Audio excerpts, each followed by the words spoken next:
Nick was like, you can't do it. I feel like Shinsuke Nakamura deserves another opportunity. But he's still in Japan, and also, given that it was the MFTs that screwed him out of this, and they're still lurking around, I don't think we should do it.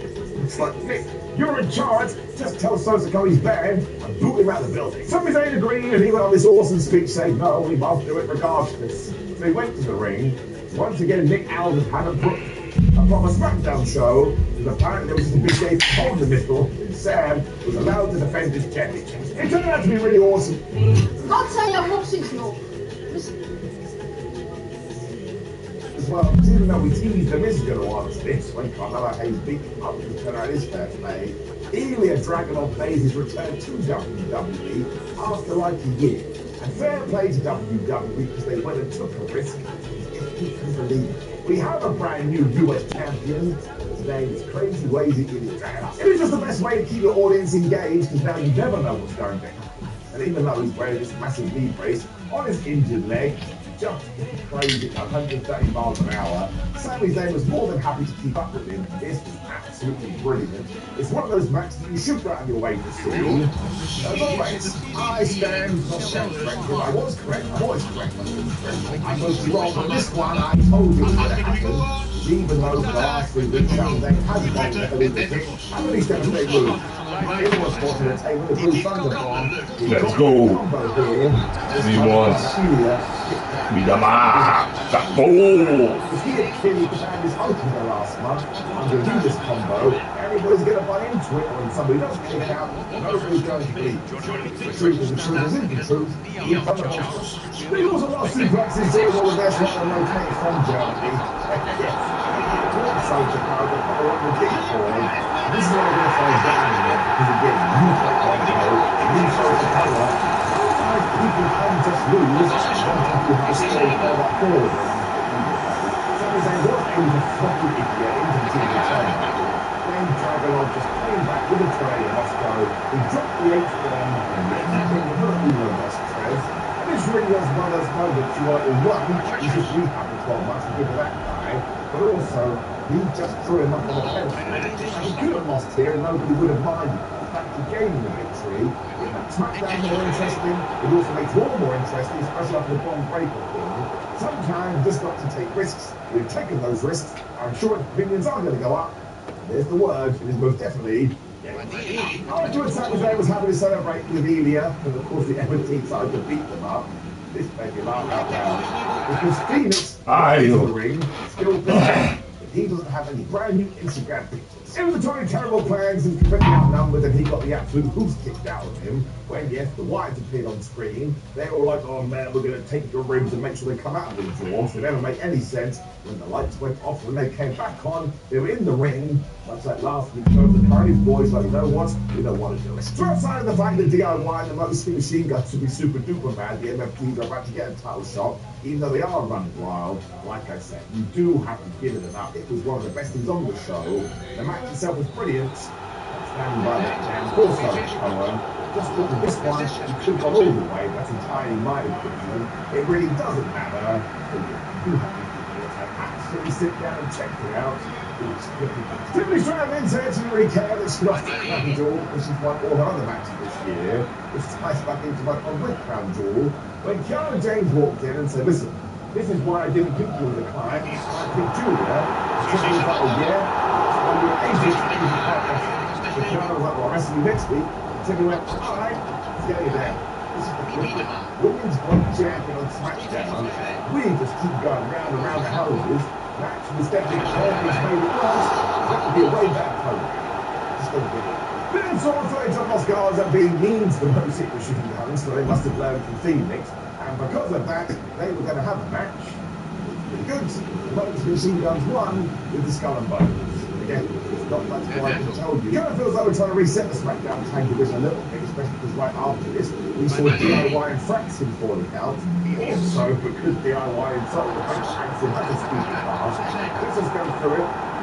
So done. Phoenix was mad, wasn't able to take some pictures. The Motor Machine Guns were mad because their 1 year celebration was broken up. And Fraxin were mad because we said that Axiom had a silly laugh. I'm not really worried about this. Who's wrestling for, alright? You see what I mean? We're kind of moving the chess pieces around. I'm going to give it enough. The guards are really good, the Roman machine guns are really good. That's it. Come up, man. Oi, man. Playing that Halo tender. When it did happen, and very sadly, it sounds like the rumours this week are truly cut to the bank. Jacob and two had essentially finished the hospitals while his gun was floor, and there's a bunch of medical personnel and Nick Aldis running around him, trying to figure out what happened. Sounds like Jacob has to take an extended period of time off for a non-wrestling related issue. Wrestling is the most important of the least important things the other way around. No, that's fine. But who cares whether he's on TV or not? It's about his personal life. I just hope he's okay. All the best for his family. And whatever this is, I really hope he clear it up quick and come back to professional wrestling. That nerves Mickey there. But this didn't mean that our main event was in the air, so maybe WWE had turned this into an AR machine. They played it this week. Until McIntyre walked out, he was like, oh, well, that's unfortunate. The referee, you should maybe the number one contender, right? When Nick Aldis walked out, he said, turns out you have anything to do with this, I'm going to be super people now. I'm 48 years old. Of course it has something to do with Drew. Frankly, Cody Rhodes had. And he walked out and he's like, yes, it's you, you stupid Scottish idiot. So you know what? If you want to fight, let's fight right now. And the world title's on the line. What's going on? And I was sticking this damn suit when he did this, which would make it very intriguing too. I'm pretty sure they were fighting each other too. Not only did you have a man in a suit and tie, Totally. McIntyre was in the future so DDT at one point. We're very close to man, maybe we are. When they thought, oh, the back kicks, just popped up and he smacked Drew right in the head with the WWE title. The Rebels were like that, control, all to the display. Of course, they continued to fight after this, and Cody was actually going to give Drew the proper on only useless wrestlers that they did this they're useless. Even though they dragged McIntyre away, H. Rose went to the top rope, he dived onto the pile and smacked it out. Well, I thought this is a good way to build up to their Saturday night's main event, and just weeks ago. Don't forget Cody beat Drew a few weeks ago. And yes, maybe, just maybe, Randy and Tank get together. That takes up the Cody too. He actually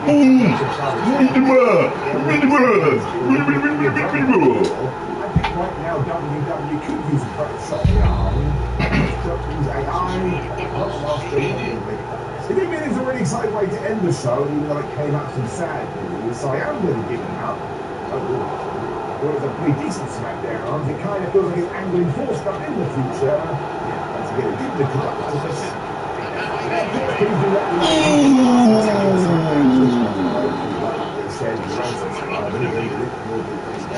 you can check the video on the screen, it's up and down, it's 4 Monday Night Raw. A pleasant weekend, I'll see you tomorrow morning, ups and downs for Wrestling Green, I'll see you never ends. Have a lovely Saturday.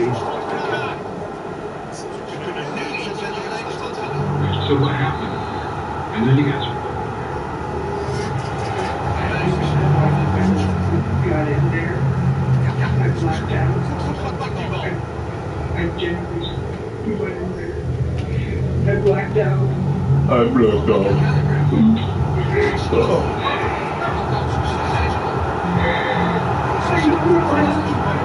Dari ko yung bumama.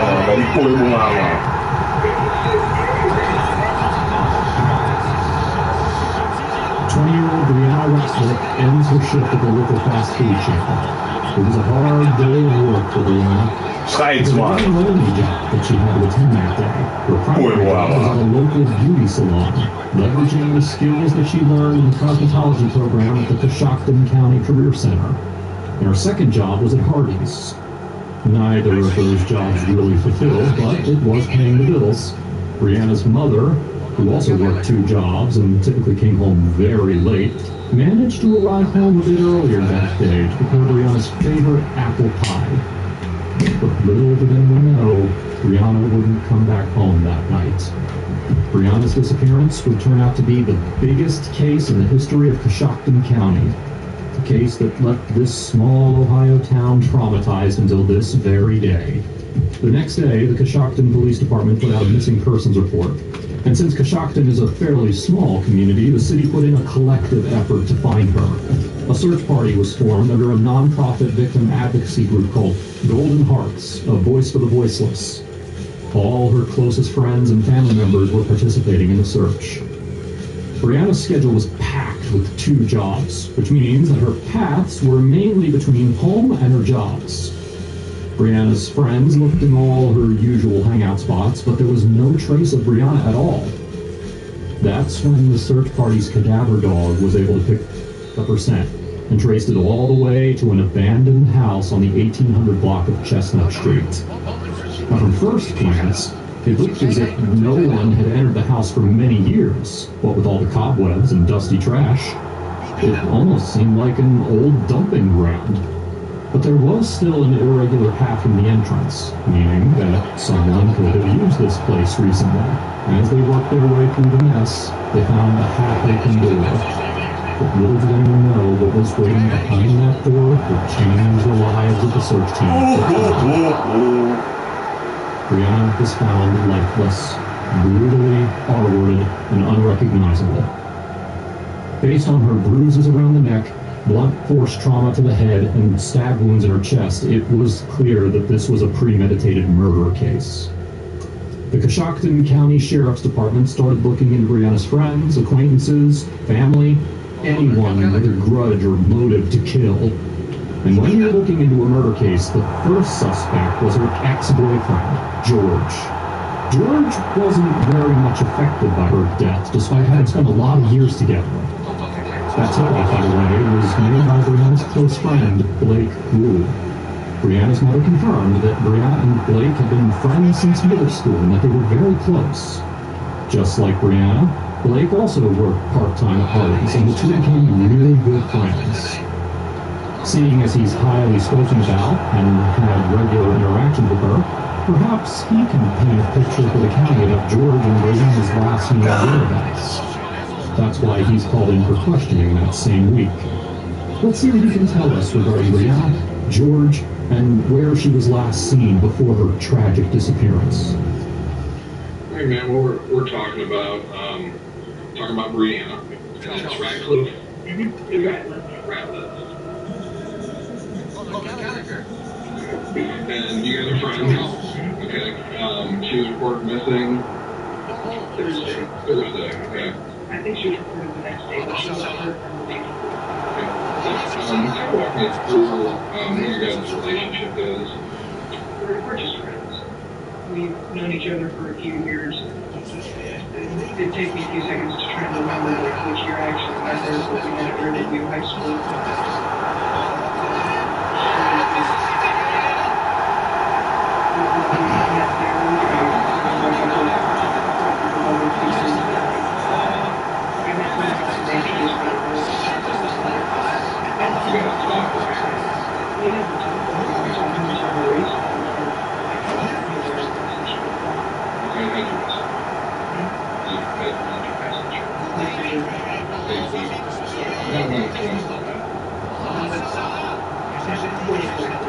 Oh my god.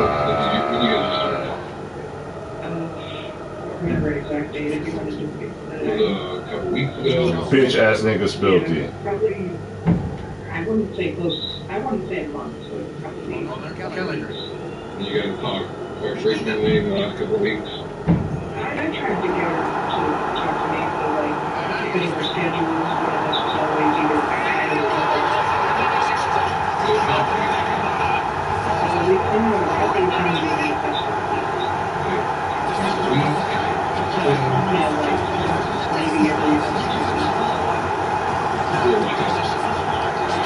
We just walk around, just talk, catch up, with each other, and compliment down to Or by your house. Okay, what would you talk about? Normally she would just talk about like if there was like an angry customer at work, or like if she wanted to vent about any of her ex-boyfriends, or if she was having trouble with any of her friends back like at school. She been having any issues with anybody? The only issue that she really brought up to me was that George thinks he probably talked to her maybe.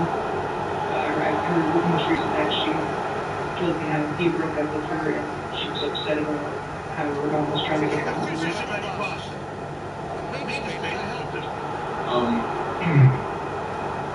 in the park? Were there other places you would go? I mean, back before COVID, we would go inside the library because they had like, Noodles. something in the basement where you could like get on laptops or like play video games. And after all that, we kind of moved into. Blake describes himself as a solid friend that Brianna could vent to, but over time, their paths diverged and they made new friends. They would only hang out occasionally, like best friends catching up. However, Brianna's mom mentioned that Brianna was close with Blake, so it's questionable for Blake to say that they were just on and off friends. Tell me about it. Okay, you want to just Start from the beginning when you woke up and go from there. Alright, we had arranged a meeting to hang out on Thursday.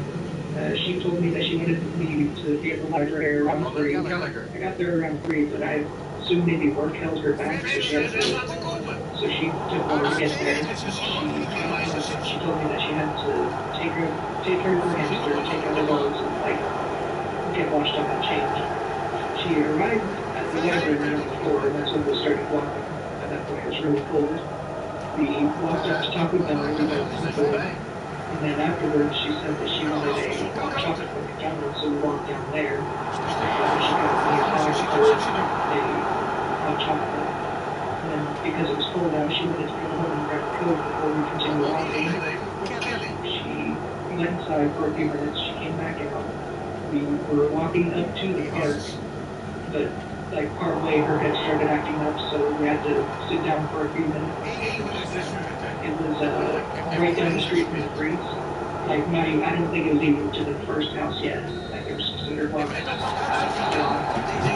that's where we stopped.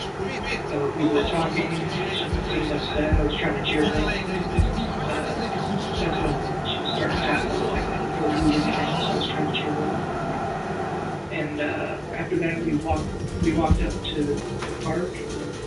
They said the camera only saw us going in, and nobody left, but I assume it's probably just before you walked. Now, just for some perspective, this was the vacant house where Brianna was found, which is less than a 5-minute walk from Hall Park. If Blake claims that the two parted ways after the park, well then who took her to the abandoned house? It's unlikely that Brianna went there by force because there were no restraint marks on her wrists or ankles, and there was no torn clothing. So chances are she went to that place willingly. The question is, why? So, you go home, okay. When do you next try to message her? It was a little while later. It was about 7:40-ish when I messaged her. So maybe 45 minutes later? Yeah. Okay. I got home and then I was like, shit, she's probably still there. I should probably like let her know, like not to stay out too late. Okay. Well, she was home. No, I told her like, you know, your headphones are on the bench next to you. Make sure you don't forget those. Sorry about the hand motion. Her headphones were on the bench. I made sure she wouldn't forget those, and I told her to get home so that she doesn't catch a cold. Would I be able to see your phone, those messages, maybe take some pictures of them?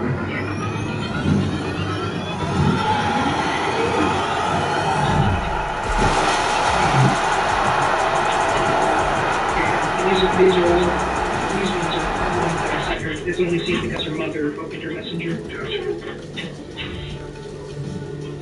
So, is it okay if I go up? Go ahead. I have nothing to hide. No, I was like to check.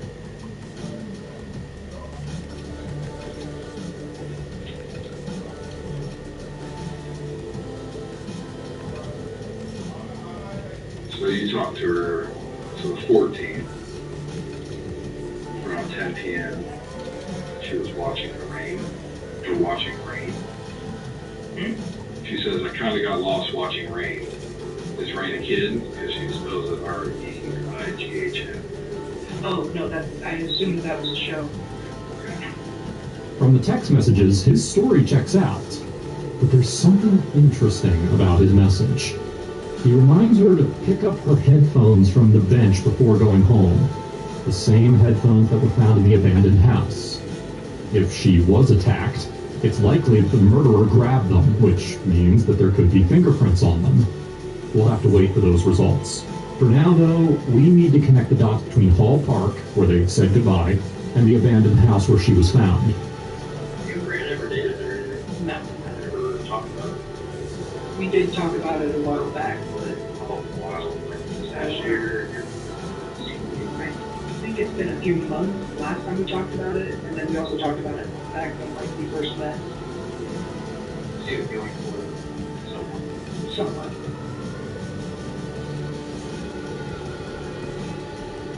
When did you guys ever date? Why did you guys ever date?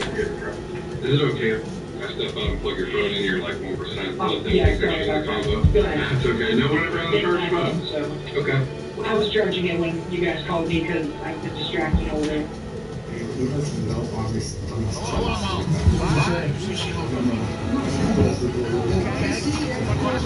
Police are apprehending 30-year-old Charles Castillo. His roommates had discovered him downstairs in a condition so shocking that left him mutilated. As officers stepped inside, a toxic smell immediately hits them. And on the table, a mysterious note lies waiting.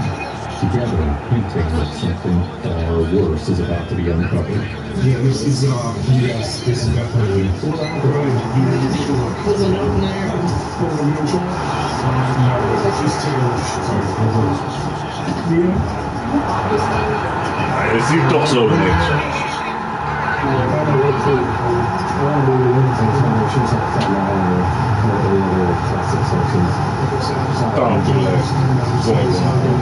The hunt for the killer will become a race to decipher these baffling clues. A search for the lead them to suspected gang ties and false motives, only to end with a dramatic police chase. A chase that will lead them directly to the killer in this horrifying video. On May 26, 2018, officers in Green, Virginia were frantically called to this house on 404 Patrick Lane. When police arrived, the roommates are so shocked by what they see that they can hardly explain it.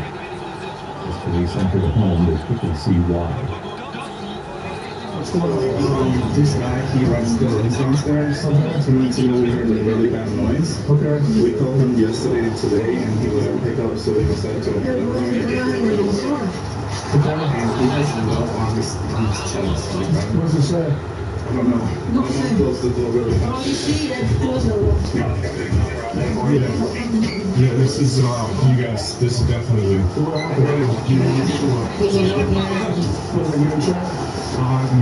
just take a look.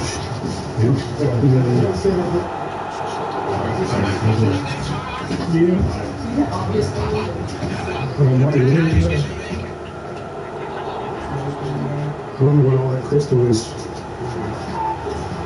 I don't know what it is. I don't want to breathe it in. Stay inside, okay? We probably will get back to this house. I think you should get out of here, I think, to be honest with you. What's in charge? Rescue? Okay.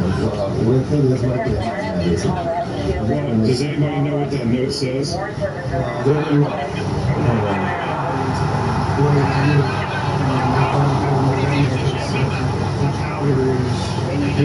didn't see any powder. No, it's a powder across his face, and now it's going across his chest, and it looked like maybe a tag or it shows like fentanyl or other toxic substance.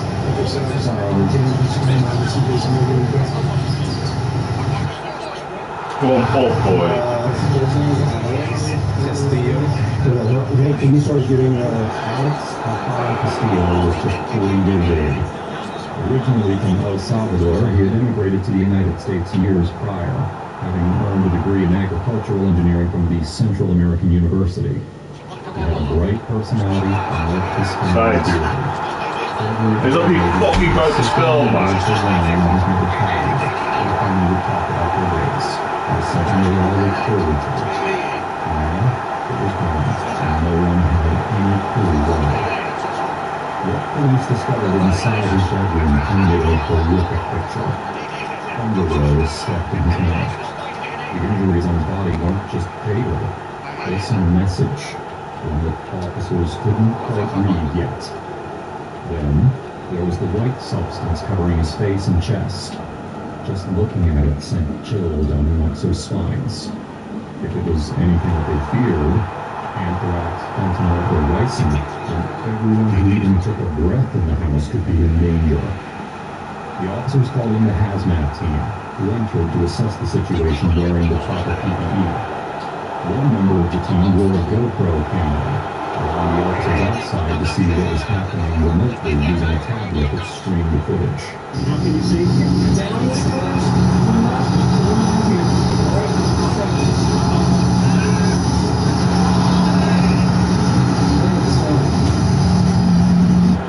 Finally, the body and chilling notes surrounding it came to view.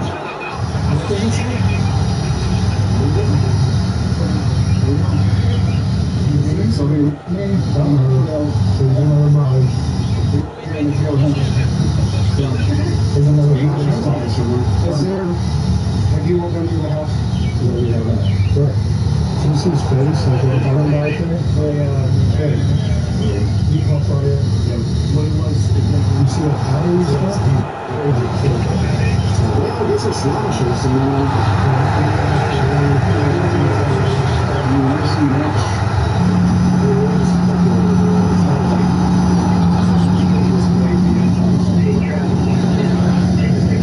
One note, in English, read, quote, "He raped me and was drunk, so I killed him."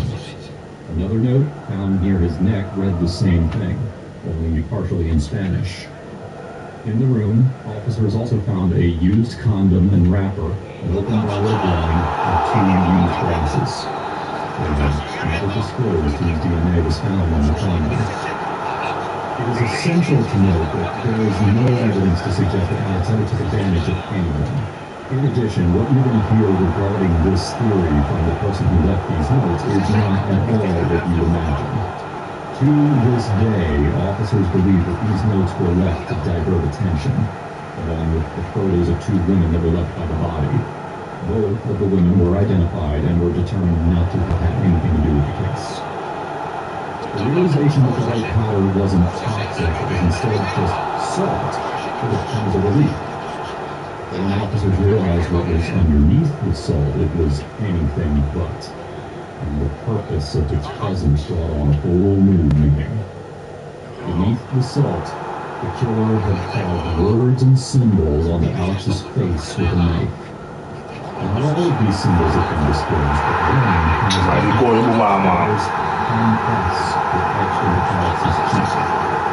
Someone hadn't just cut his face.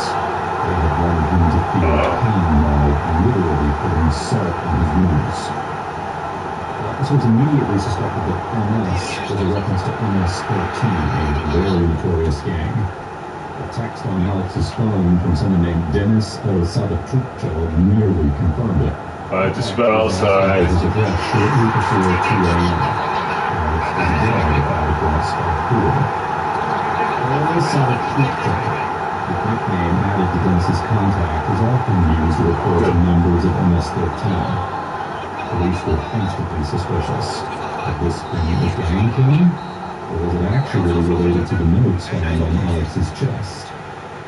Police were about to have a chance to ask the perpetrator, because he would fall into their laps on May 31st, 6 days after the murder, in the most unexpected way. Stop or I'll shoot! Stop! As the police were working on figuring out who Alex's killer was, another officer who was assisting a disabled vehicle was approached by a civilian. In a panic, the civilian told her that a man had stabbed someone in the nearby parking lot. The officer raced to the scene, but nothing could have prepared her for what was about to unfold, or what this strange man was hiding.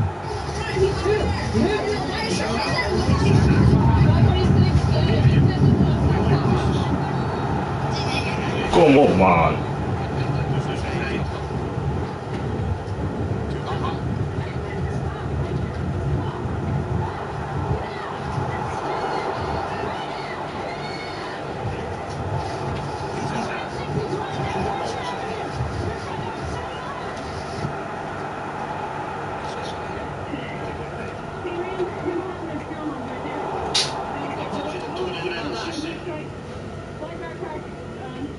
Thanks for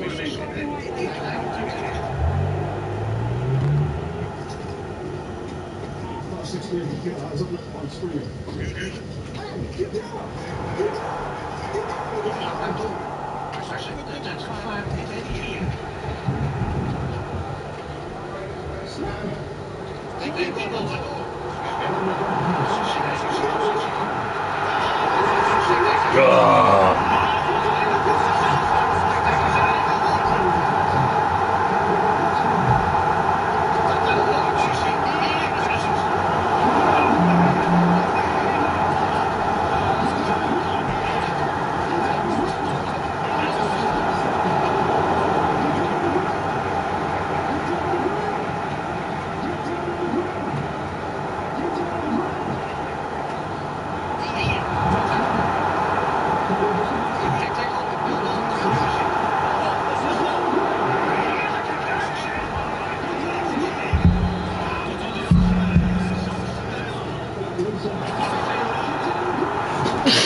At this point, the officers were well aware that the suspects had a weapon on him. For their safety, they had no choice but to tase the man. Policy dictates that they're required to search him, which he anxiously resists. And for good reason, because what he has in his pockets is going to land him in jail for a long, long time.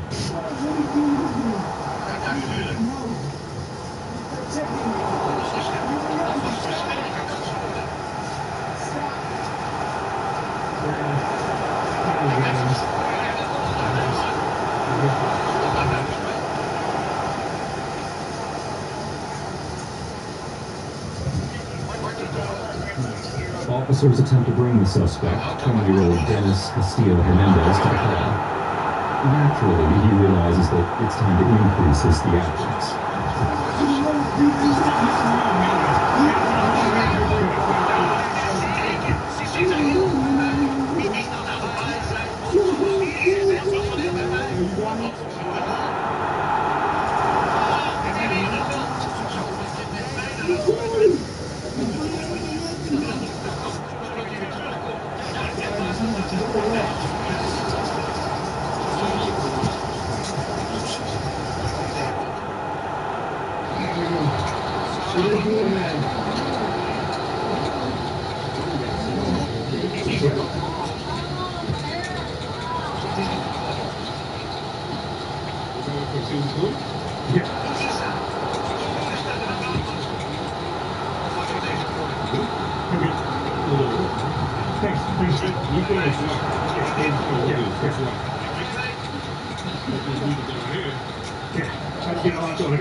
Now you would think that the ride to the station means the officer's jobs are about to get easier. Unfortunately, that couldn't be further from the truth. Oh, do you? Dennis knows that he's breathing his last breath as a free man.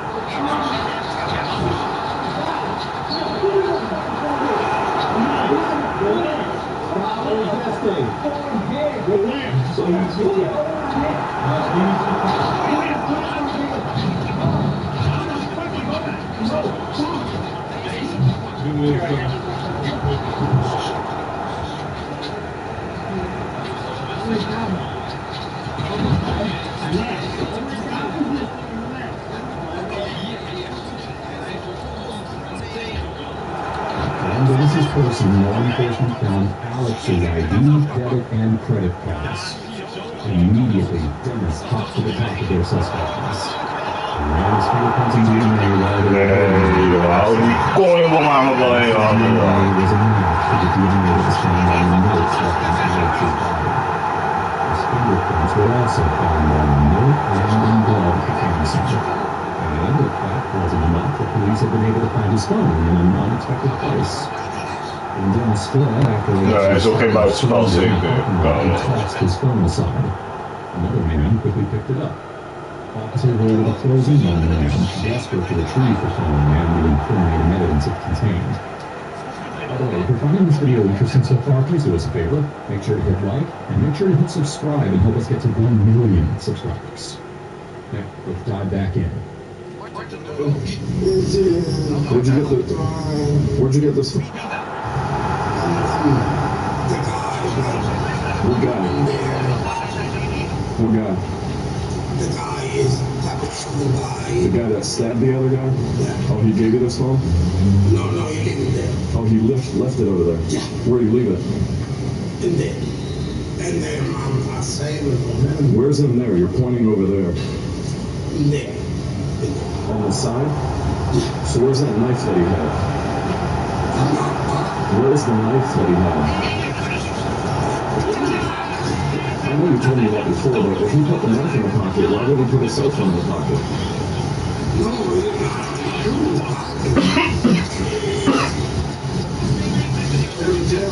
No, you're not going to jail. I promise you you're not going to jail. Alright? I can say that because I know that I'm not taking him to jail. So I just want to... Where do you put the knife?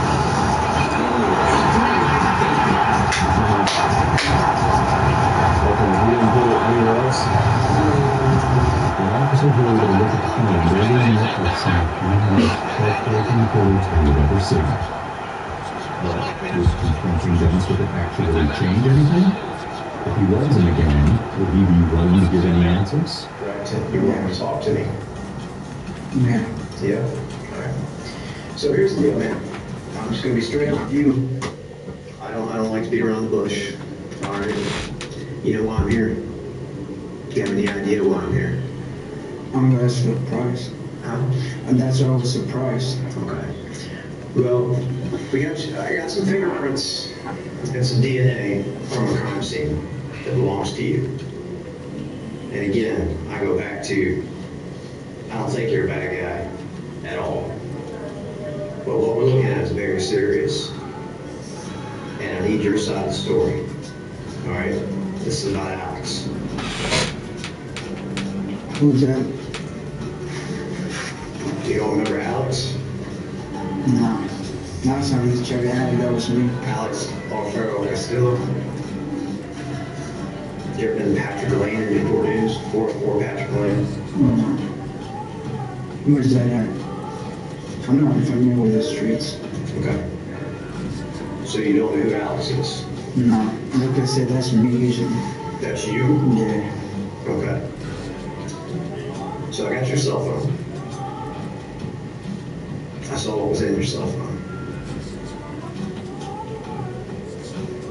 I got your fingerprints. Okay. I got your DNA. And I'm gonna show it to you. Just so you know I'm not bullshitting.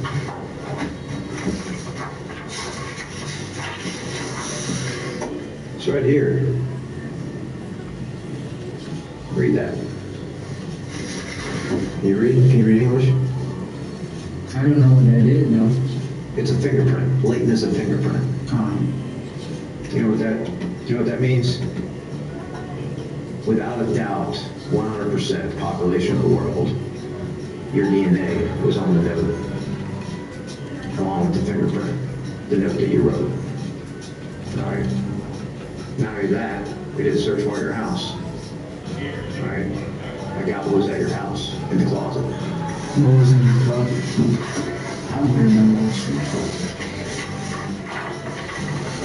Well, straight up.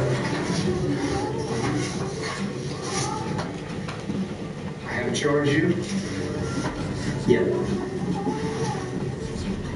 I want you to tell me this whole story. So I'm trying to piece together why this happened.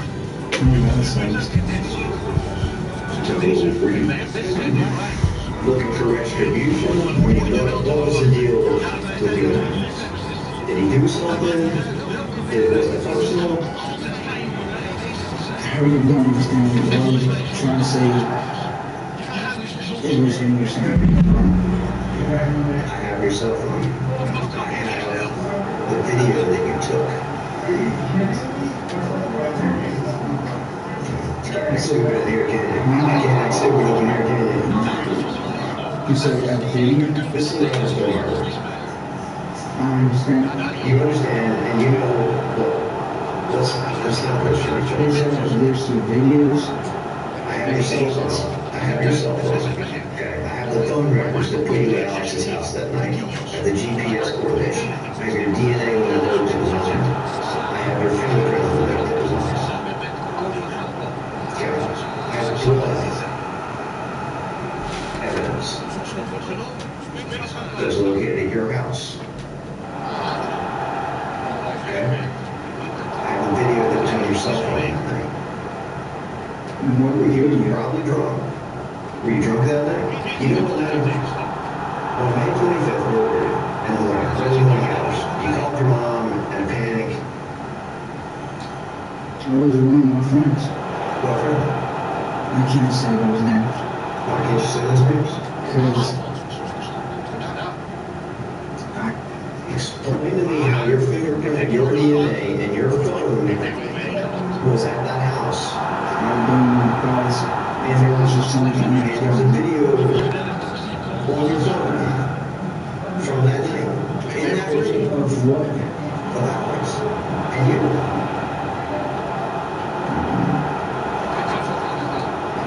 Because right now we're really, really bad. And I just want to understand and try to get your side of the story before it gets worse than it really is. I mean, it's bad. It's about as bad as it gets right now. But if I could get your side of the story to help understand and piece it together, I don't know what happened that night. There's only one person left on this planet that knows what happened that night and why you did that, and that is you. I don't know. I didn't do anything.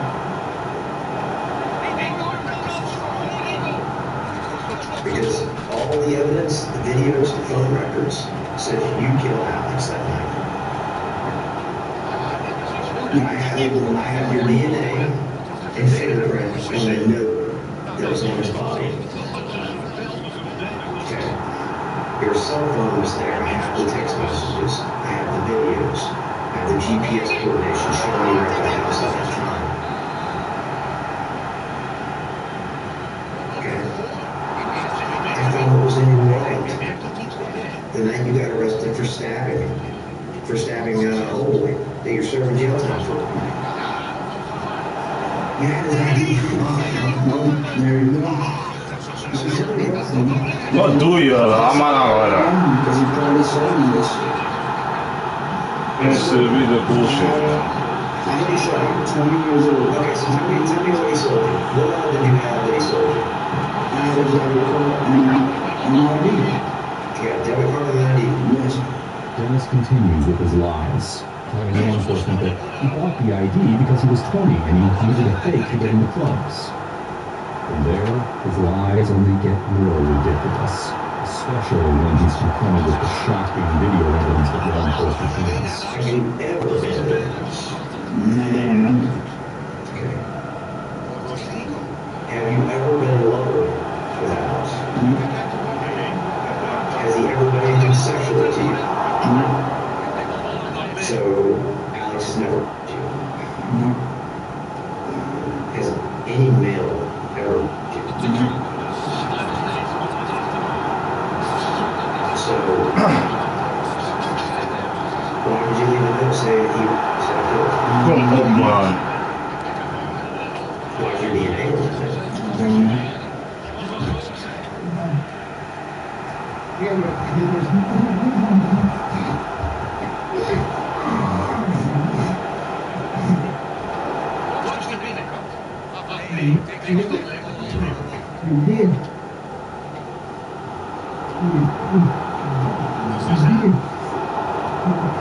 Bitch ass nigga.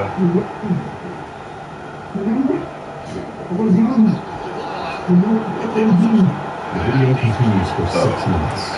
For the entirety, the camera is framed on the ceiling as Dennis rambles and continues to choke Alex. Alex struggles to breathe and finally falls silent. Alex's final moments on Earth were captured on this disturbing video. A video that law enforcement still doesn't understand to this day. You tell me that you made that house because you knew he was there. You're telling me you were on that night And it just so happens it's the same time frame that you were at Alex's house. What is that I do? I was not the only. And you weren't the only one where? Out in the streets. I was not the only one out there. Who was out there? I let everybody who is out. I'm trying to say I was the only one out of home hanging there out in the street. You're the only one that got solutions left here. But we have, just so we're clear. You were gone from midnight to 6. Roughly, you said it. No one's ever used your phone according to you. Your phone was at Alex's house that night. I showed you a picture of him. You said, I've seen him around. Then when I point out that you had this stuff on your wall, I didn't even say anything about the debit card. You admitted you had access in there. So when I asked you if you knew who Alex was, you said you've never heard of Alex. But I thought you remember having his debit card in your goddamn phone. Just because I get some shit don't mean nothing. You remember? I used to rob houses. How I got shit from those shits too. I don't know the people. I know how some shit, but I don't know what they is or who they are.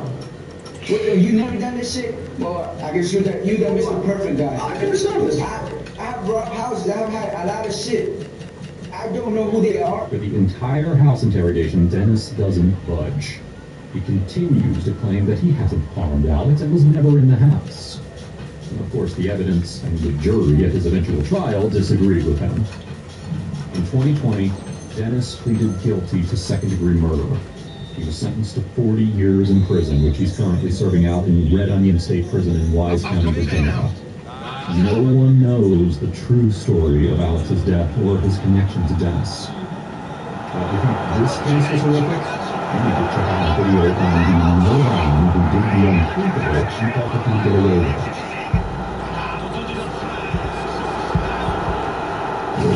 So he said he was going to his friend's house to play games. I don't know the exact time.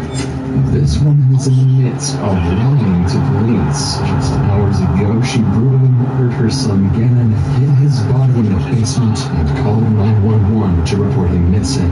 Officers at the scene have no idea what they walked into, and they will quickly find themselves entangled in this killer's twisted lies.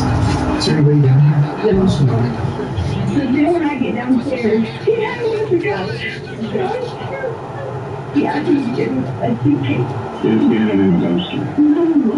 You didn't put Gannon, did you kill him? No. But this was just the beginning of her riots. Why would I hurt our child and everything in the world? Have no motive. So how does it mean to let me help I don't know weird. All I can say is I don't know.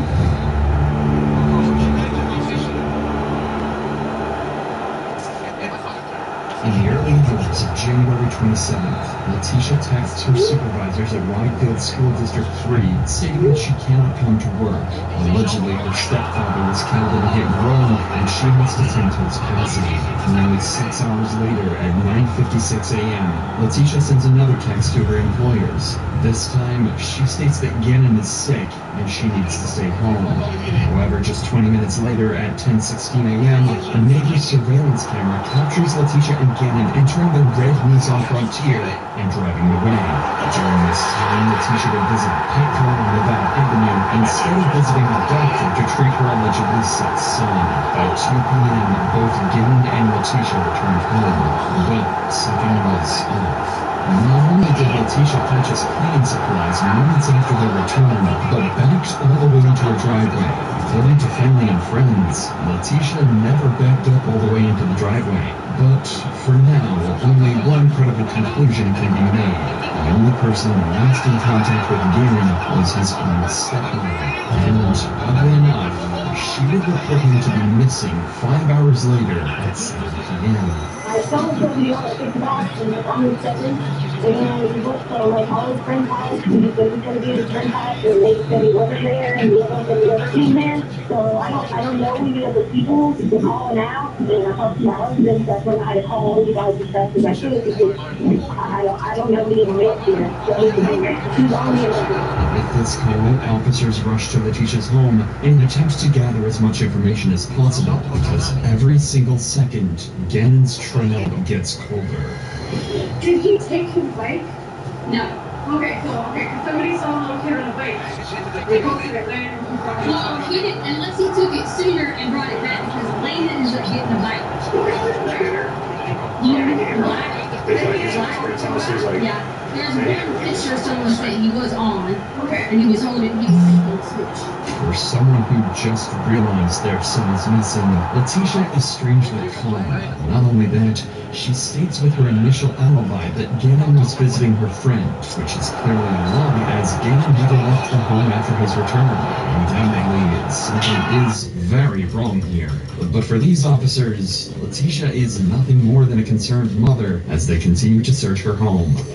Okay, because you weren't in here at the beginning, right? I didn't know if I had that box cutter and all that stuff on here, because I told him about he dropped it to you last night. Oh, okay. And I thought I must have picked it up. I was just making sure I didn't want you to be like, oh, there's a box cutters. But yeah, I had to cut this. And I told them I wasn't even going to tell Dad. And I was going to figure out a way to put this in here from the situation. At least you got a carpet in. Right, I just took it and like covered up with the carpet, and so I'm not. Does he have any friends around here? There is a beautiful thing. He did have this one, like boat thing. That's where you're supposed to be at, yeah. Did they check that already? They went over there and talked to it, they're like, no, we didn't see it at all. He did have this like And you talked to parents, right? You didn't talk to... Yeah, Connor's mom came over, who is a friend he goes hangs out with all the time. So they come over.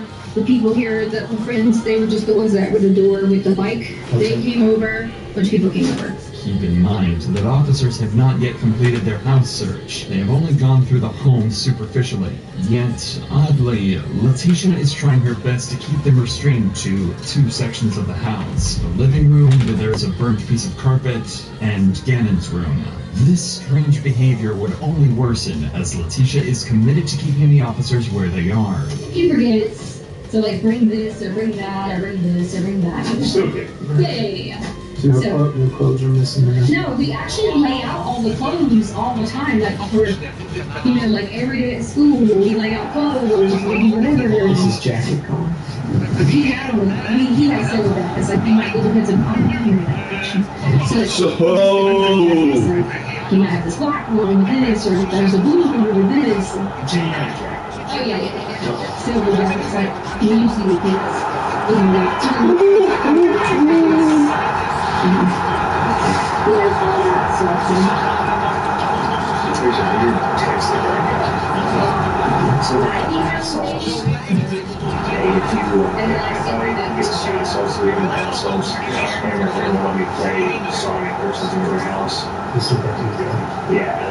And then mom goes through everything, finds a spark. Yeah.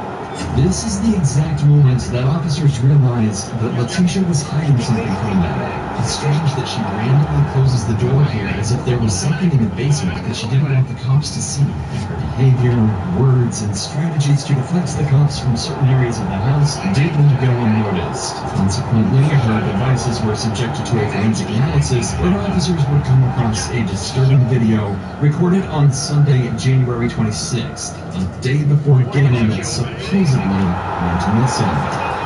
This is the last time I shoot. And this freaking out, okay? Are you sure you didn't do it on purpose? Okay, keep calm. Keep calm. Can you keep calm? Okay, alright, so, listen, we're going to sell stuff to fix it. So, we'll figure out what we're going to sell. We can sell the sofa, because we got to get it fixed already. Don't be mad at us and keep us out of the house. Okay? This video was recorded by Letitia when Gannon supposedly dropped a candle on the carpet, leaving a burn mark. What the video doesn't show is that Gannon sustained burn injuries on his arms from the candle, and rather than treating his burns, Letitia was put screaming him instead. Additionally, during a phone analysis, officers discovered a phone call that Letitia had made to her husband, Albert Stouch, informing him of the situation. He told me it was just his arms, so I didn't see anything that would have thrown a flag that I had to be like, oh my god, emergency, or anything like that. But if his arms was bubbling, that's not an emergency? Well, it had a bright skin, like it was just a bright heat. It was just a evaluate situation. Yo.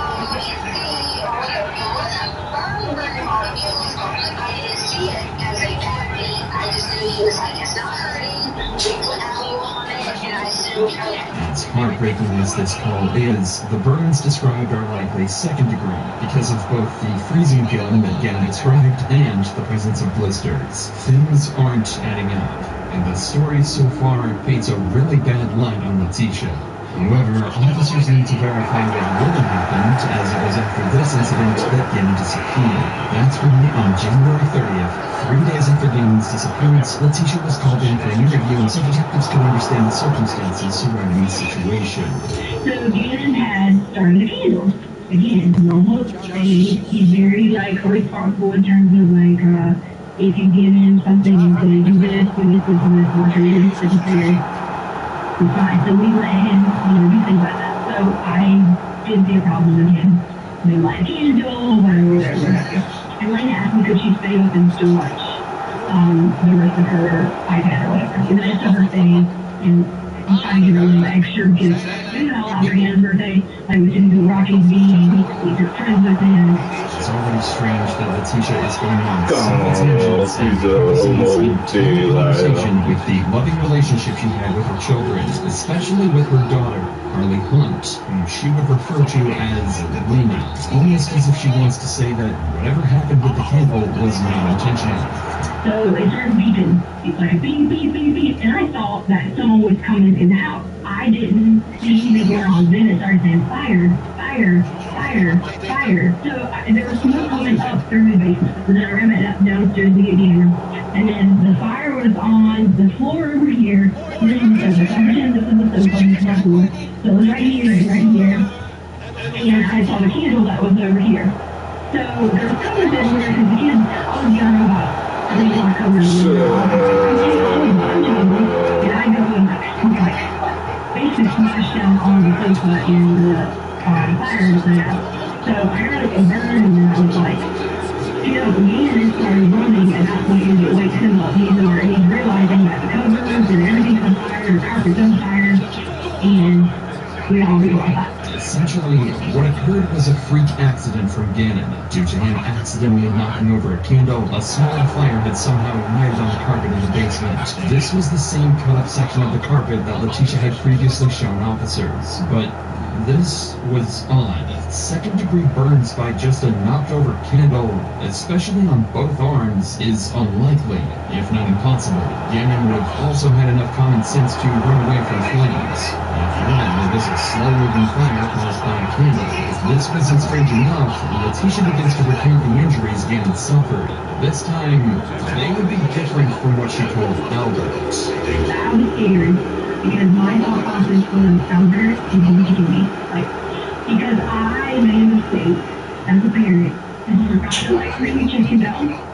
And really a little bit more first to finish. So I was freaking out because he's gonna kill me. And Gannon was like, it's okay, and it's blood. And he had his arm, and I was feeling I should have called. I should have called the hospital and just asked, I don't know enough about her, but I should have called the hospital and just asked,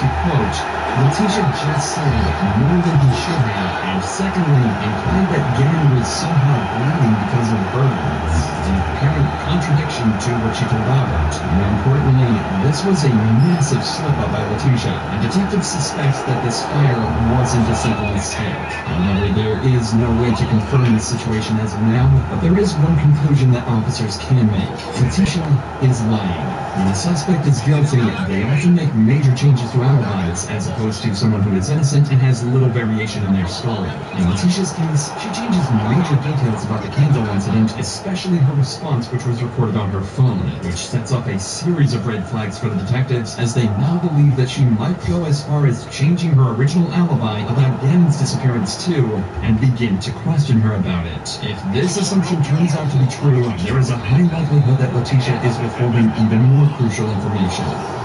He goes in, there's in the garage, I go in and get him to things, stuff like that. As we got inside, I heard something. I didn't think anything about it, because I thought, maybe he was doing something, maybe we were in the river, and got in there. And I gave it a clue. Get back from the, yeah, all my fault. I gave him something to get to. And when I walk downstairs, I hear something again. Well, at that point in time, Gannon was on the sofa, and I saw him. And I heard something again, and I walked on around. He was standing there. He had him doing it. In the first yes. Okay. He had him to go. And he just knocked me down and like towards January. And he was like hitting on me. It was like hard, like on the ground. He was trying to break me. Exactly as predicted, Letitia's alibi has changed from Gannon visiting a friend's house to having an intruder break into her home. But this would only be the start of her outrageous lies as, according to her, confrontation with this stranger escalates. And I'm like pleading and like talking and like all these things going on. Like just back and forth with him. Why are you doing this? Why did you hurt us? Why are you doing these things? And then he was like on top of me again. And then I kind of lied out again because he was hitting my head again. And then, and then he was like, he asked me to give him a suitcase. And I gave him a brown suitcase. And then he hit me on the head again. And I was like, right here. He just kept like hitting me right there like that. Okay. And so then he did that. And then I blacked out again. I was having a panic attack. And then I don't know what happened from there. I really don't. I don't know. I just know that I did lie. I did. When they came, I did say, left, whatever, you know that. He never did. He never left to go play. Or I just didn't know what to do in anything in the moment. I didn't want Albert to be like trying to hurt us. We kind of get a lot of fights. And I just want you to know that's the only reason that I made it lie. A simple way to check whether she has been assaulted is using a sexual assault nurse examiner at a local hospital. These are registered nurses who receive special training to collect forensic evidence from assault survivors. Conveniently, Letitia rejected this examination when officers offered it to her. Not only that, but even CCTV footage confirms the fact that no one entered or left the Stout residence after Letitia and Gannon came home. She likely thought that this poorly planned assault would absolve her of any crimes. Fortunately, quite the opposite happened. Noticing these contradictions, police officers handed this case over to the FBI. Back in 2018, the after check was done on Ryan Wilson after his son reported that he hadn't spoken to his father in several weeks.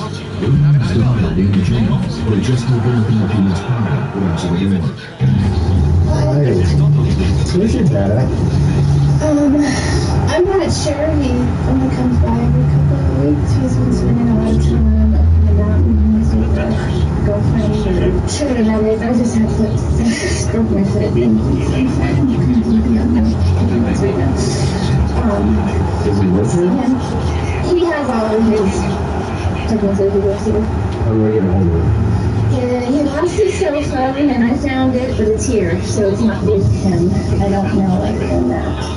My cousin called and said that my dad had told her where that property was in the mountains. He never told me where it was, but he's been saying that, so she said she was going to try to narrow that down and see if he was up there. I don't even know the girl's last name. You'd think we were living together, but he just kind of comes by in between. Why would your brother and his brother be worried about it? Because he hasn't called them because his friend's been here. They said that he only texts and stuff like that, and I told them that this is like the fourth time he's lost his phone. So I don't know. To me, it's not that big of a deal to not hear from them for a couple of weeks, but for them, I guess they talk to him more than I do. So yeah, I don't even know if there's anything I can do to help the process since I don't know where that property is. Do you mind if I come in and check and make sure he's not here? Yeah, that's fine. The officer immediately notices a very strong putrid smell, and without being asked, Dana tells him she had a toilet back up in the basement. Does he have anything? Not really. No. Okay. He'll sleep on my massage table when he's here. Sorry, I can use this. Even barely go downstairs. Everyone's up there. But usually they ain't spend the night. Just comes by next to. You can. Sorry. That's why I work 12. I do my best to take care of it and care of myself. David's home is a mess. Ai, corre do mama só. He then begins to wonder if her father will use his cell phone and all of his vehicles at the home. How do you usually get going back? He was cars, but they were here to call my phone. I've been here a lot because of my foot, but other than that, I'm not been here a lot of these so since I've seen him, it's been like 2 weeks since he's seen him, so it's not that big of a time gap for me, but the last time you saw him, 2 weeks ago was like the 11th. Did he get picked up or did he got picked up. But my brother said he's not going to believe anything unless he hears anybody's voice, and I said I don't have any control over that. And my brother said there's no future in the police until he heard my dad's voice. Okay. And I've been dealing with the poop water and my foot, so I've been a little distracted, but... Okay. All right, well, I guess if he shows up, have him call. Do you have should I call somebody specific? Have him call his brother. Okay. And call the police department. Yeah, the last pile of mail he picked up, I left him a note saying Ciao!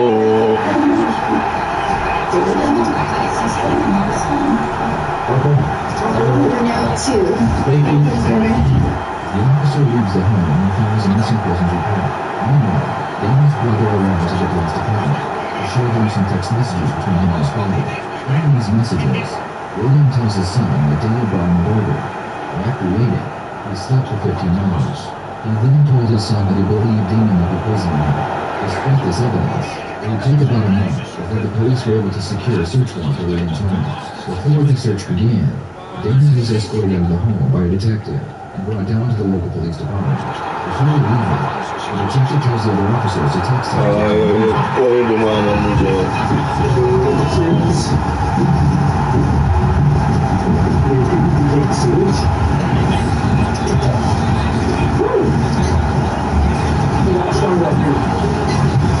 So this is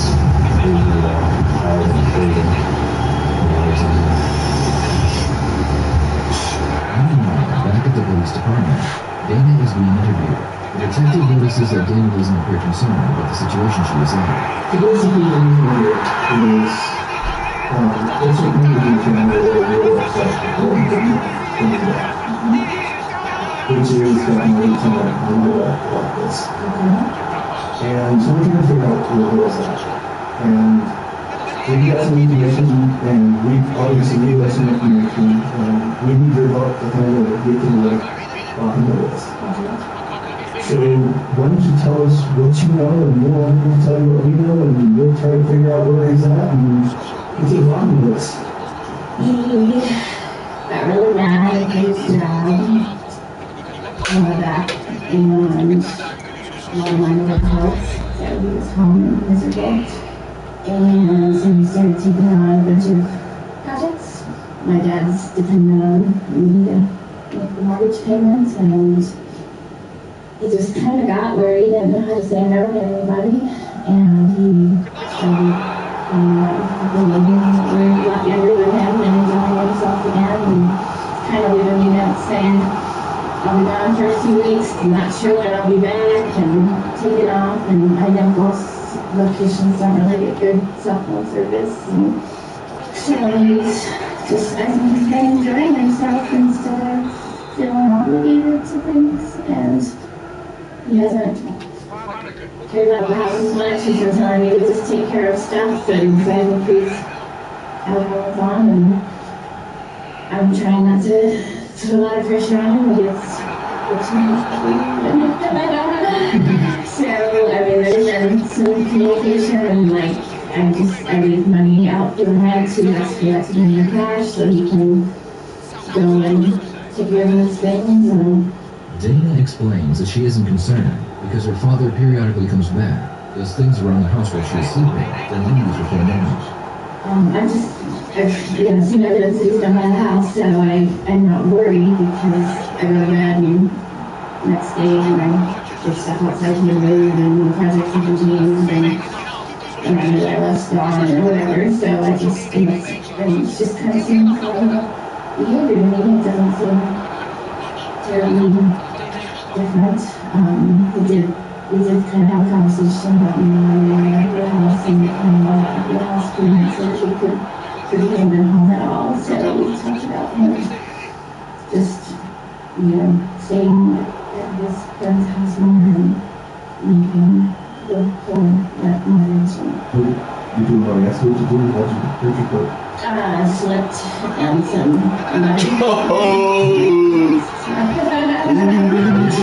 yeah, I kind of went sideways, and that part of my foot has bothered me before, so the muscles were already weakened, so they didn't hold it.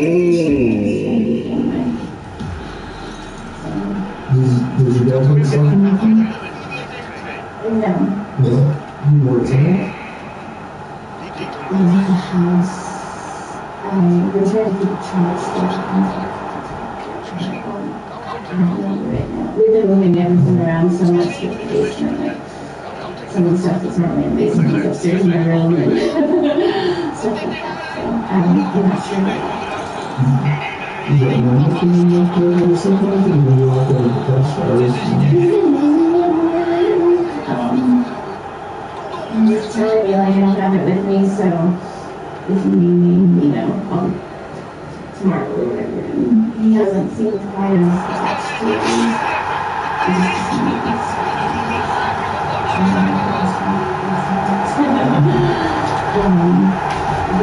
This one's a little peculiar, but Back at Dana's house, the police find a small hidden room in the basement, behind a fake wall. The floor appeared to have freshly poured concrete over it, as if someone had hidden something underneath. The police begin to break up the cement to see what secrets are hidden underneath it. Is this like running? A little bit more than what he normally does, but it hasn't hit abnormal enough for me yet. And plus I've been distracted with my foot and stuff. So, but it's a little bit more than normal, but it's been growing, I guess, like he's been getting more and more distant and gone longer and longer and that kind of stuff, and complaining more and more about just wanting to do his own thing and not to be dependent on by everybody for money and for labor and stuff. He just kind of wants to enjoy himself. It doesn't seem extremely abnormal or crazy to me or anything like that. So my brother called me, but that was, and he just was asking if I'd heard it anyway, so that I hadn't responded to a couple of stuff. He was worried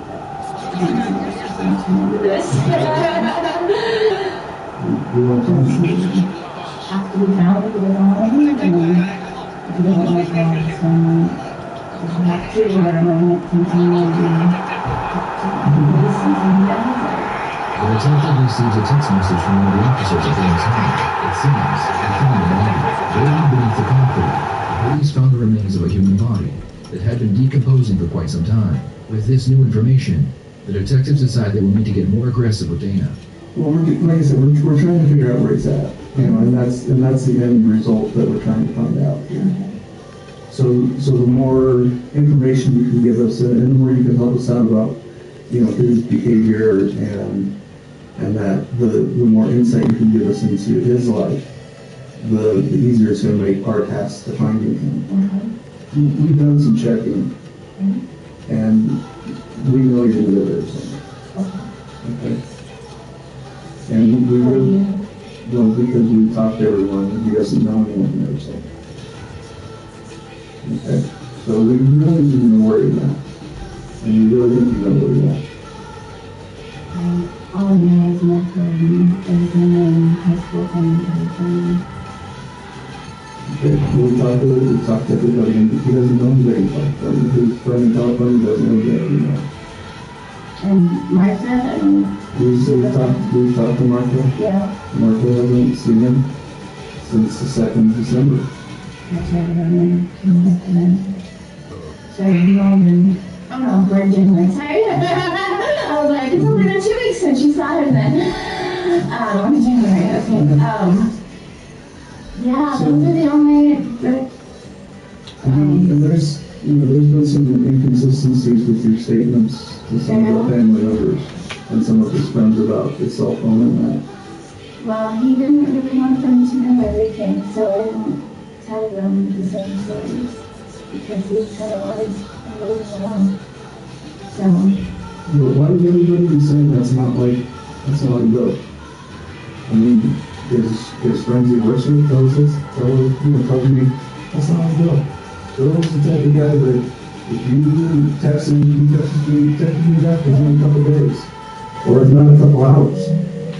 We just, there's just a lot of, I haven't been consistent to the last few days when we were doing this work,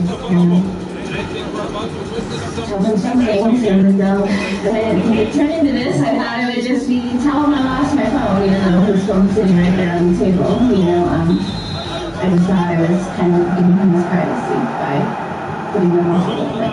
Well, you also gave him consistent statements from his partnership, too. Yeah. I know I was pretty jerked up with you, trying to get everything. You told the officers that he didn't live there. He doesn't live there, and when he comes by, gets his name. And then you said that we talked about him moving out of his name, so that's why I said no, we just talked about it, and people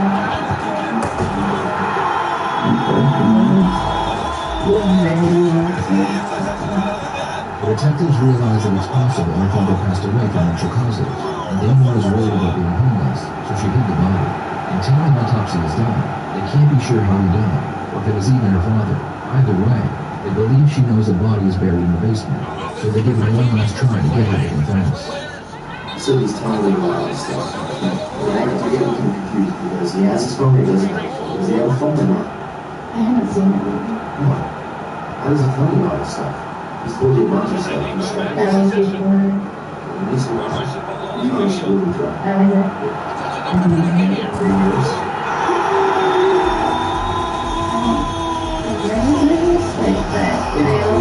This is just weird. Everything I do says me is happening, so it's I will tell you this, I'm examining everything. Yeah. And I'm more The police checked Ron's bank accounts and they noticed that Dana had been cashing his personal checks and withdrawing money from his account. The detective asks her why the signature on the checks appears to be forged. I'm kind of worried about it. Is that signature on the check was not actually so now someone's coming in. They didn't write that check. What you're saying is true. Well, I know he didn't write that check. Whether it's on the kitchen table or not, he didn't write that check. And so now someone's coming in your house. You leave the house open. Someone's got his key. You change the locks, I have to go get it. So he's the only one who has a key. Okay, well, he doesn't write a check. So now those that write that check is already checking the money.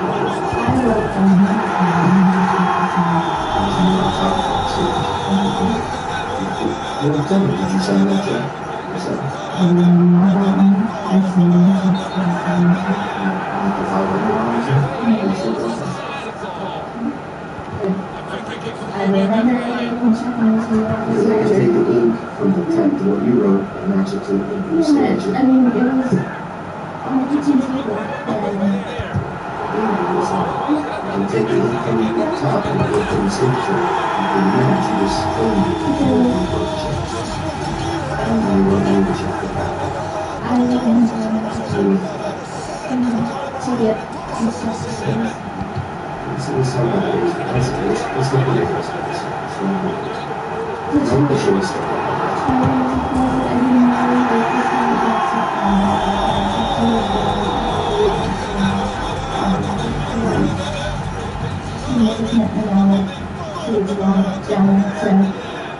So you did your job cleaning because when I went in the house, they smelled like sewage. Yeah, I've been cleaning the carpet and trying to get rid of the magazines that have, there's still carpet down there with sewage on it. And I called The detective believes her father is buried in the basement, but for now, he wants to keep that information to himself, just in case revealing it will cause Dana to ask for a warning. The detective wants to know why Dana's house smells like a decomposing corpse. So I'm going to ask you a question. Does your house smell like a dead person? It does. It does.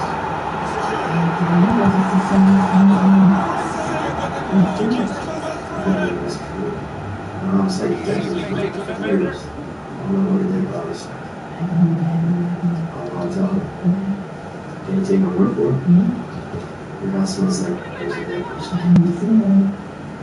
No, I mean, I've seen any evidence of, I've been through the whole basement, the whole upstairs and stuff, and I haven't.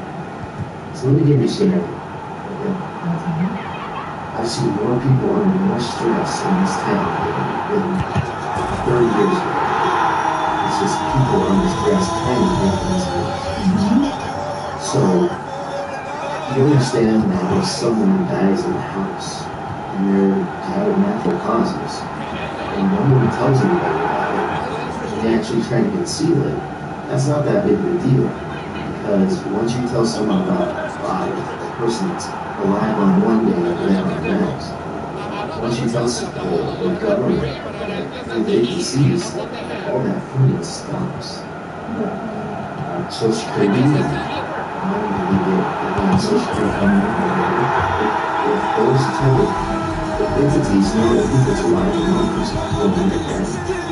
I've had experience with people, they didn't hear a crime regarding the death of a person, but they tried to cover it up because they couldn't afford that person. That's what happened here. Just let us know, but we can understand. Honestly, it's been dead in that house and covered it up. Not that you're aware of it. What do you mean not that you're aware of it? Did you follow him in the house? I have no knowledge of him dying in that house. Something died in that house, but I can see. It's either your house or the dog. I'm not going to put him in a dumpster. I mean, just watch Jimmy Carr shows. I would think that would get Okay. So, no, I don't know. it's not going to good for you. Right. And I can tell you right now, you will not ever, you know what I can tell you? You were born in that house. Alright? So, I know you haven't been fully truthful in this type of thing because I know our body language and my statement analysis that you don't want to give us the entire truth. And I'm trying to tell you that you probably need to trust me because I know more about this than you do. I know more about the process than you do. We both do. So you need to trust us when we tell you, if you find the body and bill later, which we will, and you stick to the story that you got right now, well, I kind of lied about other people. He had his phone, he doesn't have his phone. I don't remember. Then we go to the district attorney's office where I talked to him, like, well, Dina said she wasn't aware if it was in the house yet. Well, Jesus, he's been gone for, it says December 8th or 9th. You would know if it was in that house. It's telling to me that you said, I'm not aware if he's in the house. Because that's an equivalent statement usually made by people trying to conceal something. And that's science right there. So what are you trying to consider? I'm not trying to consider It it. sounds I like just feel like I can get trapped in if I say he's not and you say he is and say what? I didn't say he was there. I know, I've been psychologically talking his my whole life, so between my religion and my God and everything else, so I learned not to get myself trapped in something. This works.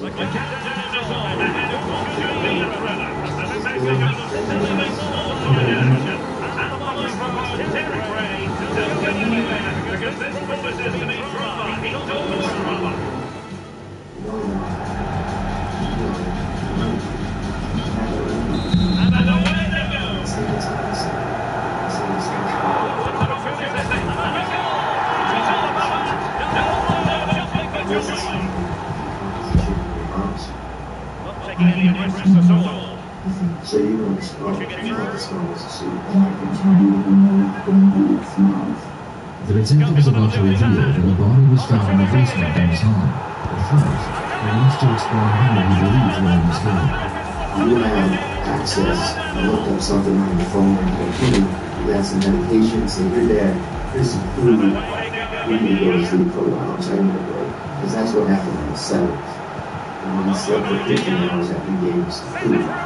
And I think on the 9th, again, on the day that you broke your foot, on the day that your husband got married, he's yapping at you and everything else, and you're like, I just I'm giving it to you, it's not going to end there. But we talked about him moving out. You didn't. That's another lie. Why You're not? because that's not the truth. That's what the definition of a lie is. That's not the truth. Because I'm an expert at this. You're not even good at it. I'm an expert. That's why. We didn't talk about it. The only reason you were lying about talking about it because you know I'm saying the truth. What did you give it?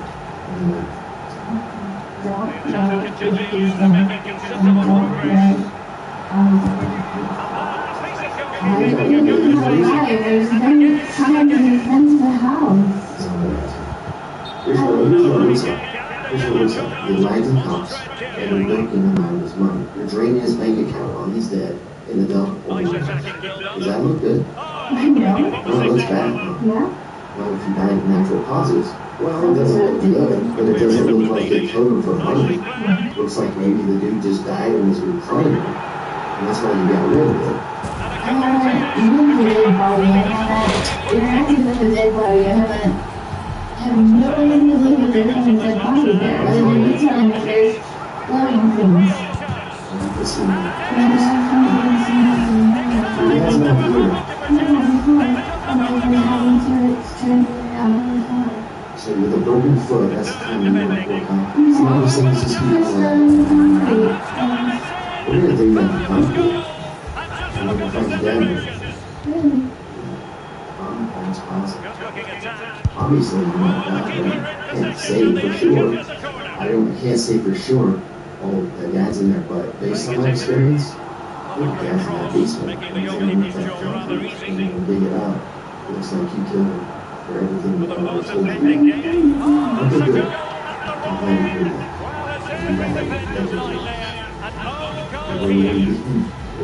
that. He's moved, we know something down in the basement. We got room from where the recliner was to where the new cement is. And now they're in the process of digging that cement up. We just Dana asks for a lawyer, but it's too late.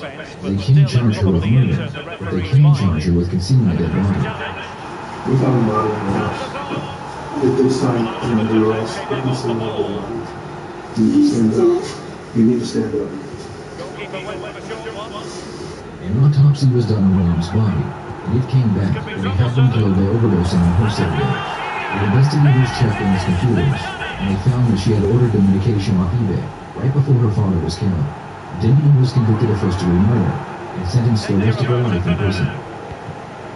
What are your thoughts on this case? Do you think she accidentally killed her father by giving him too much medication, or was it cold-blooded murder? Please share your thoughts in the comments below. It's no surprise that the most popular controllers are first-party ones, especially the modern Xbox controller. Advisory's been shot in the leg, bro.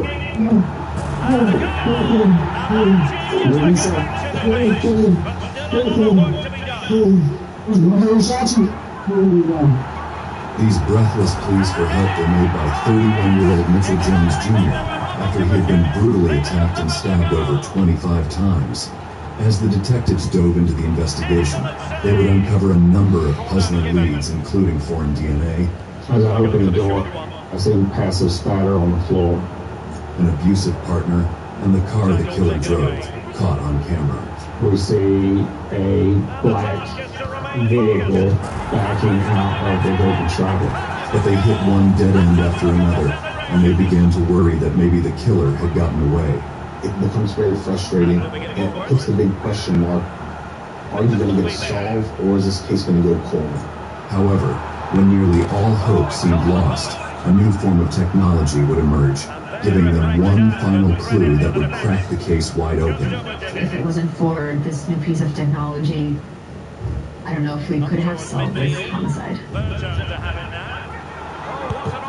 At 9:30 p.m. on November 23, 2018, a critically injured Mitchell Jones Jr. made a heartbreaking 911 call. I guess I'm done. Okay, tell me exactly what happened, sir. Tell me the address. I'm dying. Sir, I need to know where you are. Okay, you said someone was still there. Are they still there? Can you tell me if anybody has a weapon? Officers from the Cobb County Police Department rushed to respond to the scene in Marietta, Georgia. When they arrived, they found his front door wide open.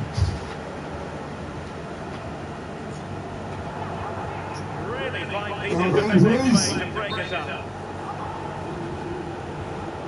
Police!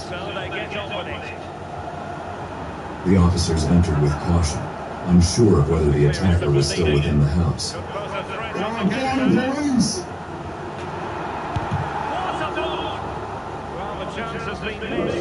No other way to describe it. What's going on? From the goalkeeping routine.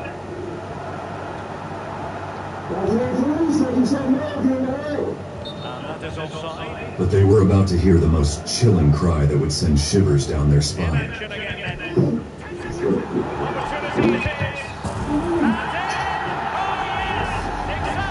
They found the bedroom locked from the outside and forced their way in. But nothing could have prepared them for the gruesome scene that lay before them. The advisory's been shot in the leg,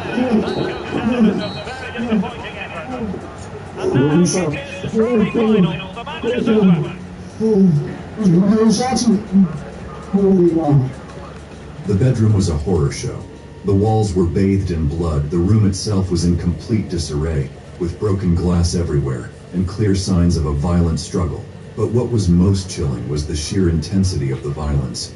A scene straight out of a nightmare. Someone had really wanted to kill that night. And that's when, at the foot of the bed, they found the victim. 31-year-old Mitchell Jones, barely alive. Every breath seemed like it could be his last. But his survival offered a rare opportunity for detectives. A chance to hear directly from the victim. But his answer would only lead to more questions for the detectives. Show me that neighbor.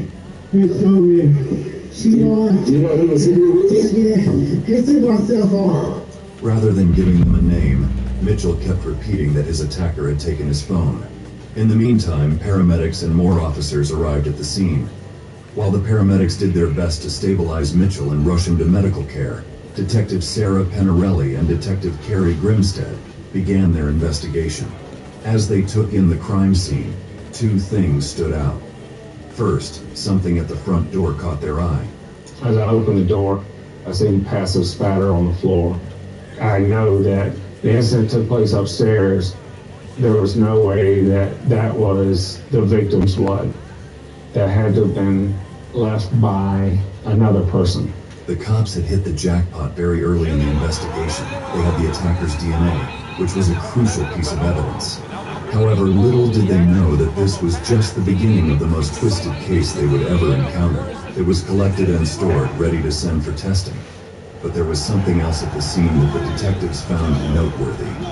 The candles were lit, there were bottles of water. When the officers found him, he was in his underwear. So this is more of a romantic relationship or somebody really close to Mitchell? It seemed very likely that whoever the culprit was, they were someone Mitchell was romantically involved with. This made the theft of his phone all the more significant, as police were now sure the attacker had taken it to cover their tracks. To learn more, they would now have to speak to those who knew Mitchell and see if they were aware of who he was involved with. They knew where to start as well. Mitchell's next-door neighbor, whom he had mentioned in his pained cries, could hold the key to the entire investigation.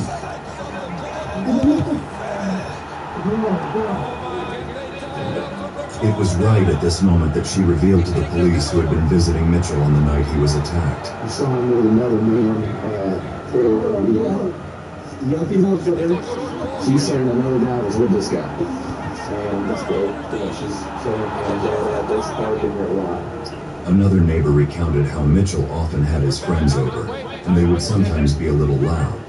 But that night had been different. But that evening, the noise got a little louder and a little rowdier. Then I heard the banging on the walls, and I remember thinking, sounds like they're fighting.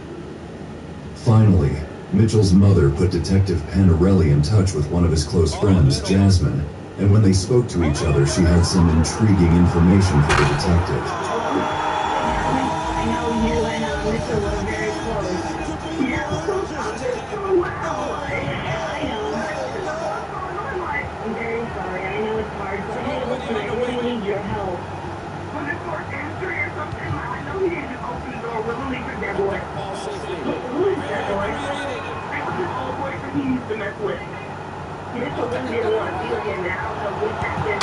The relationship was not a healthy one, that this male had been abusing Mitchell, that there's been physical altercations in the past, and that he was kind of very controlling. She said that just 3 weeks before the attack, Mitchell had broken up with this unnamed boyfriend, who she only referred to as that boy. But who was this mysterious figure with whom Mitchell had been fighting? With Mitchell's phone missing, how were the police going to identify that boy? It seemed this boyfriend held the key to the investigation, and to find him, the police would have to dive into Mitchell's past. Tragically, despite the best efforts of the medical professionals, Mitchell Jones would succumb to his injuries. Mitchell Jones Jr. had moved to Atlanta with the hopes and dreams of becoming an actor. When questioned, his friends and colleagues gave the police some key information about his social circle. He was a good person. The people he worked with said he would help anybody out. But at the same time, we also learned that he liked the bad boys. Had Mitchell got mixed up with the wrong crowd? As police looked into who he may have been with, they learned that Mitchell had been young, single, and actively dating, having registered himself on multiple dating apps. This meant that anyone he may have contacted on these apps was now a suspect. But then, something happened that would change the entire face of the investigation, taking it from a savage attack to a sickening act of murder. Now there was a killer on the loose, so Mitchell's body was sent for an immediate autopsy, but the results were unexpected and horrific. Post-mortem examination of Mitchell Jones. What was determined was they were all short force trauma or puncture trauma, most likely caused by a cutting instrument. The violent and manic nature of the crime further emphasized that this was a crime of passion. The detectives needed to find this boyfriend, and they needed to find him fast. They had sent the foreign DNA found at the crime scene for testing against the CODIS database, but the testing would take a few weeks to be completed. While interviewing Mitchell's neighbors, officers would discover that one of them possessed a security camera that pointed right at Mitchell's driveway. Could this heinous crime have been caught on camera? On the night of the murder at around 9:30 p.m., the time when Mitchell placed his 911 call, the CCTV footage showed a black Buick Lucerne pulling in and out of the driveway. The footage was too dark to spot the license plate number, but knowing the make and model of the car was a completely unexpected new lead that would now take the investigation in a new direction. Investigators looked into Mitchell's exes and acquaintances who they were aware of to see if any owned the same car, but could find none. Having hit another dead end, they turned to other avenues of investigation. Mitchell's cell phone could have likely solved the case in minutes, but since they did not have it, they did the next best thing. The officers located and accessed his social media profiles. They were about to uncover something that had the potential to get them the answers they craved. They received a photo of Mitchell's elusive boyfriend from Mitchell's friend Jasmine. Mitchell had sent her the picture, and in it, many of the suspect's tattoos were visible, which detectives hoped could aid in identifying him. Detective Penarelli began to comb through Mitchell's Facebook, hoping to find someone who could potentially be the boyfriend. She saw that he had the phrase, "Rest in peace, Brandon," tattooed on his torso, and on a hunch she ran a search for the term RIP Brandon on social media, but even she could never have expected that it would reveal the identity of their mysterious suspect. I found a Facebook page that had the hashtag "Rest in Peace, Brandon," and when I clicked on the profile, it showed the same picture of that boy. The search turned up the profile of Eric Hopkins. The detectives had finally located Mitchell's boyfriend and were sure that they were about to unmask a killer and end this case once and for all. When the detectives looked into Eric and his past record, they learned something that chilled them to the bone. He had stabbed a former woman in a domestic type dispute. So it was a very similar incident. We also learned through talking to people that he was very quick to anger. Eric's anger issues, coupled with his past conviction, clearly highlighted that he was capable of committing this extremely violent murder. The detectives decided that it was time to bring Eric in. We need to talk to you about some things. I don't know whether you know or not, but Mitchell Jones was killed a week ago. Yes, sir, I am. I hate to tell you this over the phone, but we know that you two are in a relationship, and you may have information that can help us in this investigation. You absolutely have to speak to Mike Kenny about how this is that I really want to be in the middle of it. That's not a problem. I mean, you're your attorney, but we need to speak to you, like, today. You won't be able to speak with me today. Okay. I answer any more questions until there's no question. This only made him seem even more suspicious to the detectives. They also learned that Eric had an arrest warrant for a probation violation. This was simply too good a chance to pass up, and they made their move, hoping to make Eric reveal his evil secrets. Eric was very calm during the interview. He provided us his phone, provided us information who he was with, and what location he was at during the time of the murder. The detectives were shocked by his cooperation. He willingly provided everything they asked for, including a DNA swab. The swab was sent for testing, but the results again would take time. His alibi for the crime was checked and found to be real. The detectives were frustrated that their best lead had hit a dead end, but seeing Eric gave them one more idea of what could have occurred. Mitchell Jones was very athletic, and he was a lot larger than our crime suspect, Eric was. So we knew possibly there was another person involved if it was Eric. With this new angle in mind, they now began to look into Eric's known friends and associates, hoping to uncover his sinister partner in crime. When they obtained his phone records, they saw that his most contacted person in the weeks leading up to the murder was none other than Mitchell. But looking further, they saw something more. The second most called number was someone named DeAndre Fleming. Could this be the accomplice they were looking for? Now our thought process is, did Eric have DeAndre drive to Mitchell's house and kill him for Eric, or they were both there? On December 11th, 2018, they decided to go speak to DeAndre in person, and when they reached his residence, they would see something that made them sure they were in the right place. Another detective and I drive to DeAndre's house, and as we're walking up to the driveway, we see a black Buick Lucerne. the same vehicle we saw on video surveillance from that night. The detectives entered the home, positive that they were about to nab their man. But when they asked him whether he knew Eric Hopkins, DeAndre said he had no idea who this was. Now we're kind of thinking, okay, is he lying, or, you know, did we have the wrong DeAndre?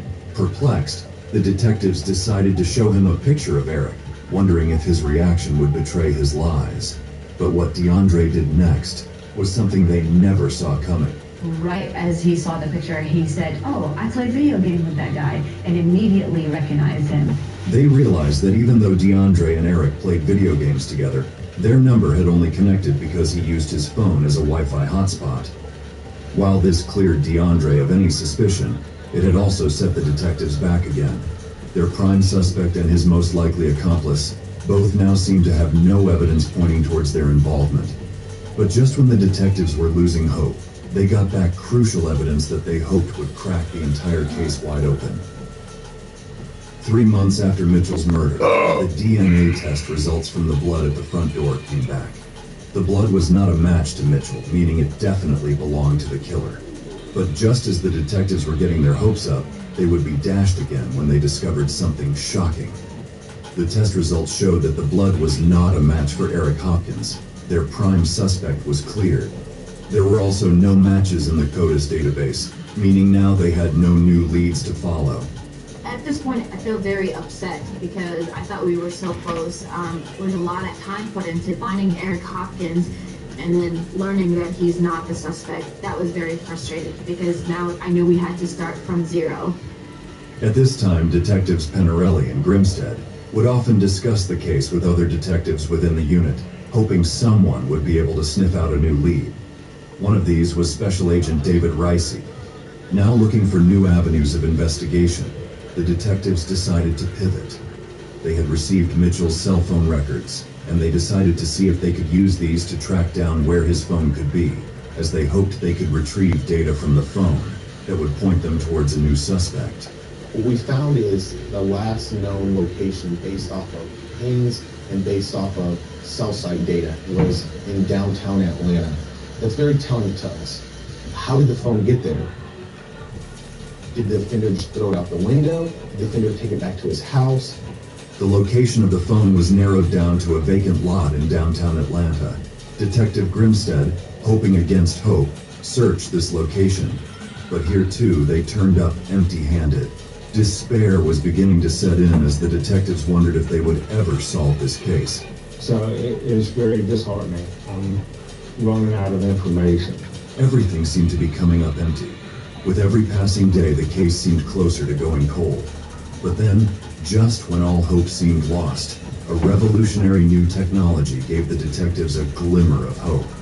In March 2019, 4 months after the murder, the detectives at the Cobb County Police Department were having a meeting to see if there were any new approaches they could take to solve the Mitchell Jones case. It was in this meeting that Special Agent Ricey mentioned a new technology he had heard recently about in a cell phone investigation training program with the FBI. And in that class, I learned about something I hadn't heard before. It was the term geofencing. A geofence is a virtual perimeter of a geographical location.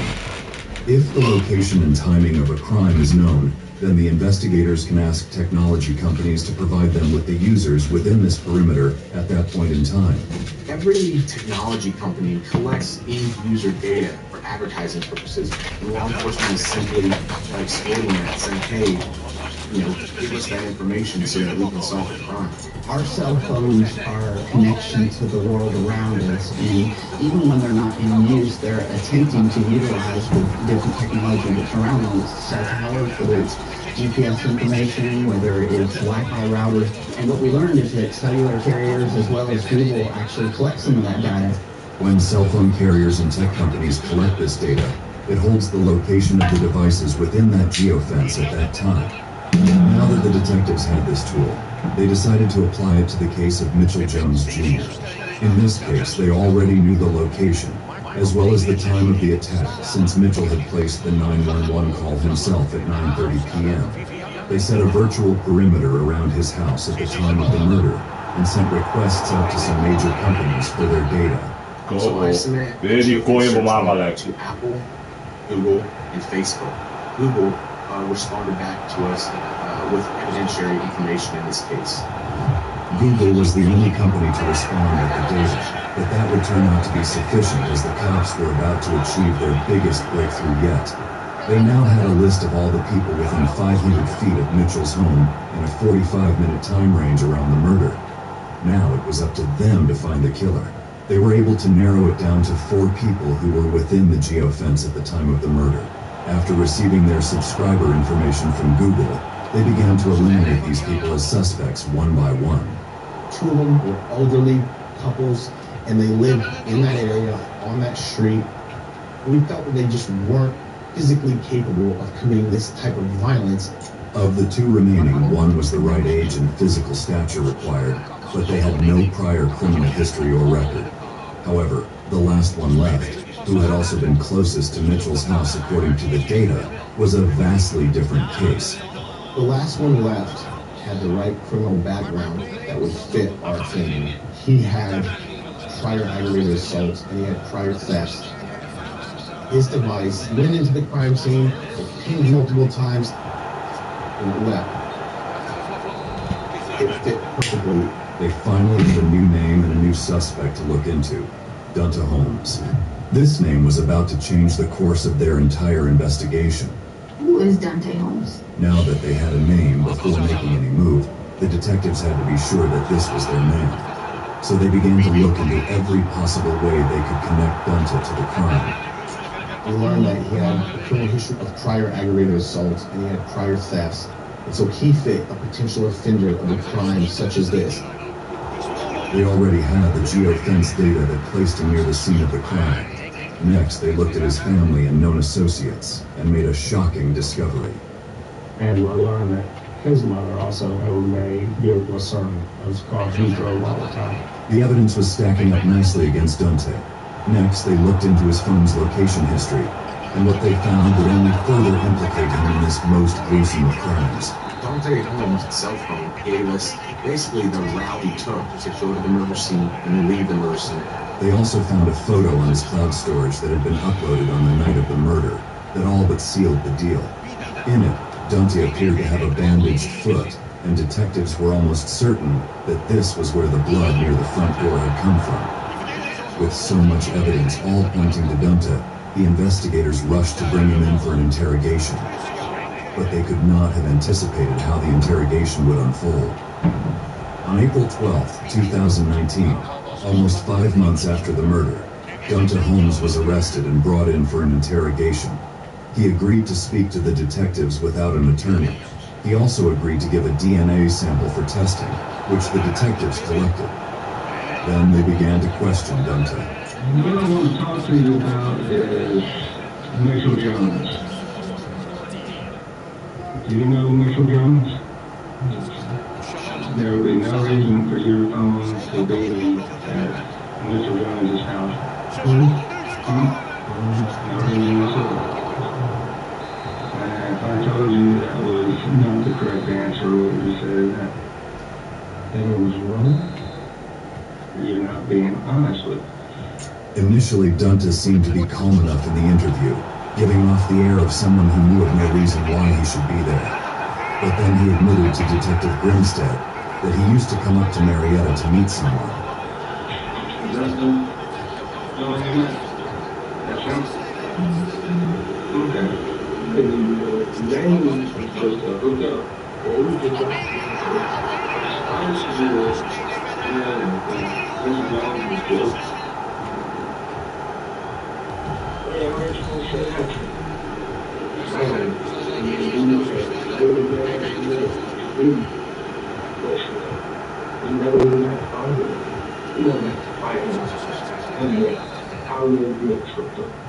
Dunta's response here was a red flag as well. He immediately became defensive and denied his involvement when the detective told him that Mitchell had been killed. An innocent person who actually cared would have shown concern. But Dante was oblivious to this, and he would only keep digging a bigger hole for himself.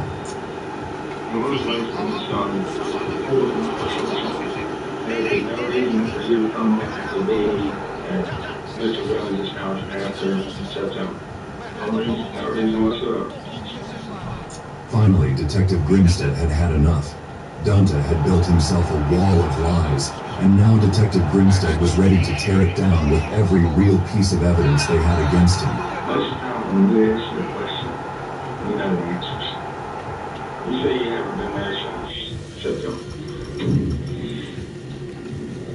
This puts you at Mitchell's house in November. Back in November to cut your foot, ankle. I cut my foot. You never had an injury?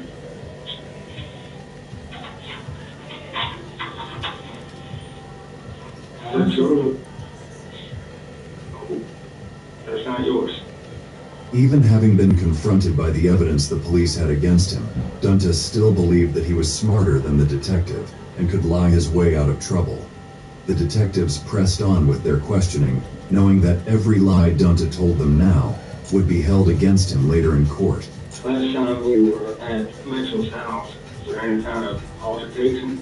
No, man, me and Joe just looked at him. That was it. What kind of car do you have? Or drive? I don't have a car. How did you come up with me with an idea? I was in my country. Your mom have a black car? My mom? My mom had no money. Did she? She used to. We got a black car. Into the household with times. The phone that she in that shape phone at the house on these dates. This is going to be picture number 2. Who is this?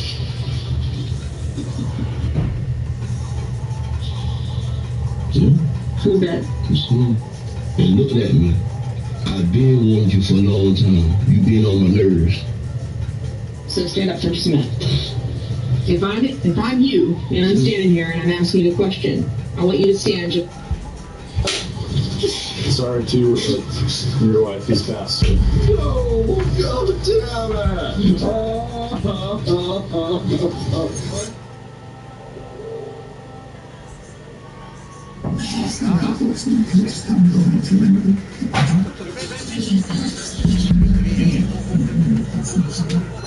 This is 48-year-old Candy Howard. Just hours earlier, she was arguing with her husband, Dan Howard, about wanting a divorce.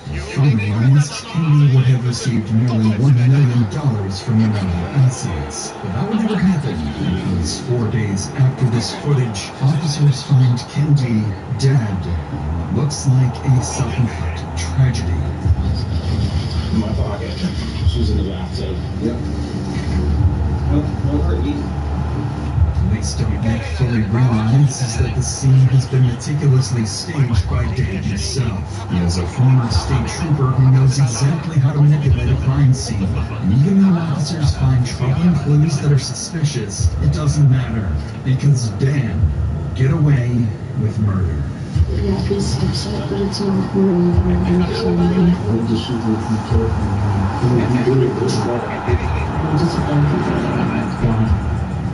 because he is smart. You haven't got him yet.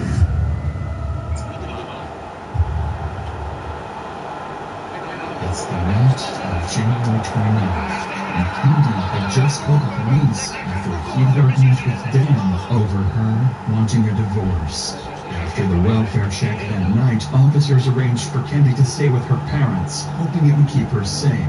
But just 5 days later, Candy left her parents' house and returned to the home she shared with Dan. That same night at 10 p.m., Dan called 911, reporting something that would send police racing back to the house.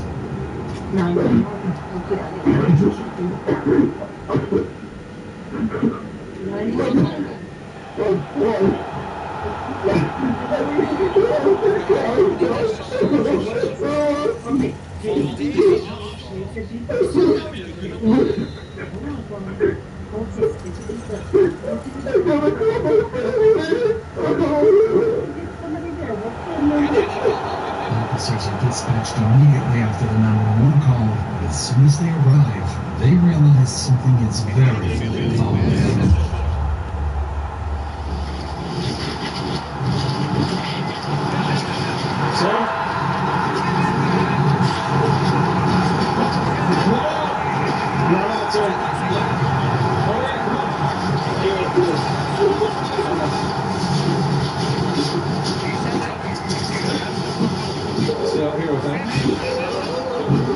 Somebody stay with me. Sir, where is she? Upstairs in the bathroom. Upstairs?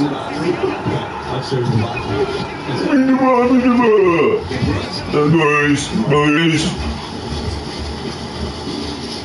She's in the bathtub. Send in medical.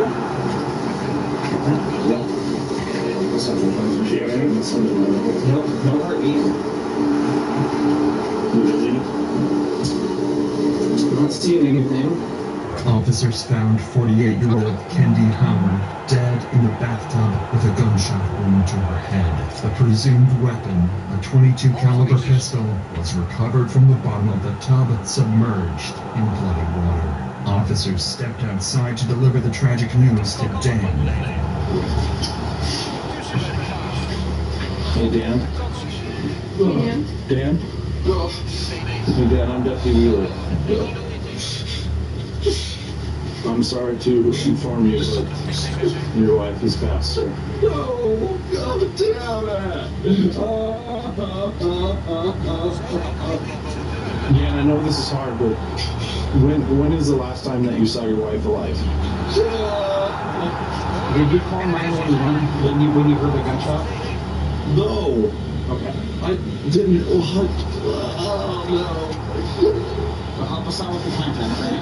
I didn't think it was a gunshot. I was downstairs, TV gone. It sounded like something hit the floor or something. I don't know. When was the last time you saw your wife before she went to go take a bath? Hour and a half or something. I don't know. I really don't know. I'm out of it. It's about 11:15. Maybe 9:30. 9:30 or so? Okay. Dan appears heartbroken, crying uncontrollably and barely able to breathe, which explains why when asked about the timeline of events, he struggles to put together a clear account. However, officers find Dan's claim that he mistook the sound of a gunshot for something falling strange. After all, Dan was a former Idaho State Police trooper with firearms proficiency and tactical training, so it seemed unlikely that he wouldn't recognize the sound of a gunshot. But the most interesting detail officers have overlooked is that Dan actually has a violent criminal history. In 2013, after discovering Kendi had an affair with a neighbor, he confronted the man at his workplace and threatened to kill him. He later faced stalking and harassment charges, including tampering with the man's vehicles and firing shots at his house. Dan pleaded guilty, served 4 months in jail, and resigned from the Idaho State Police. This daunting information would be the first sign that Dan's claims may not be as truthful as they initially appeared. Back at the house, police continued examining the scene. While nothing screams foul play yet, it's when they start speaking with Dan that things shift. His strange mannerisms, unconvincing sobs, and a few careless wordings make officers genuinely suspicious, hinting that his grief may be more of an act than reality.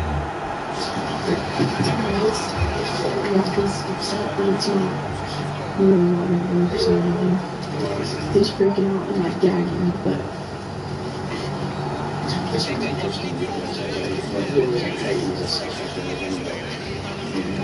us and our level, we kind of know what to do and what not to do, but it's funny that I don't even know it's not funny how the guns are back and get fingerprints on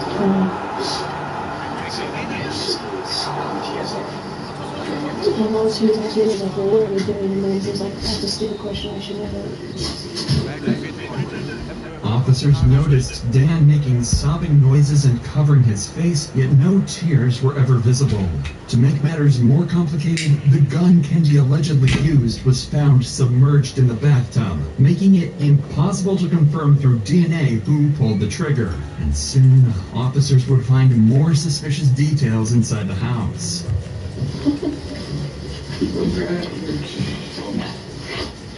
And then, that's the first. that's a Victoria's Secret double bag. And the Victoria's Secret double bag. And then there's a list of stuff. I got you. There's a list here of, I'm useful, sir. I was going to split things. What officers just discovered is game-changing. They find a packed duffel bag with women's clothes and divorce papers showing Kendi would have received nearly $1 million if the split went through. It looks like she was ready to leave, but instead, she turned up dead under circumstances that appeared self-inflicted. But what officers discovered next would take that suspicion to a whole new level.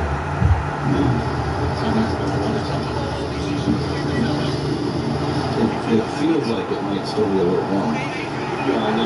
Speaker does take warnings. They take comments. It's going to be interesting what it comes out longer now because it's interesting.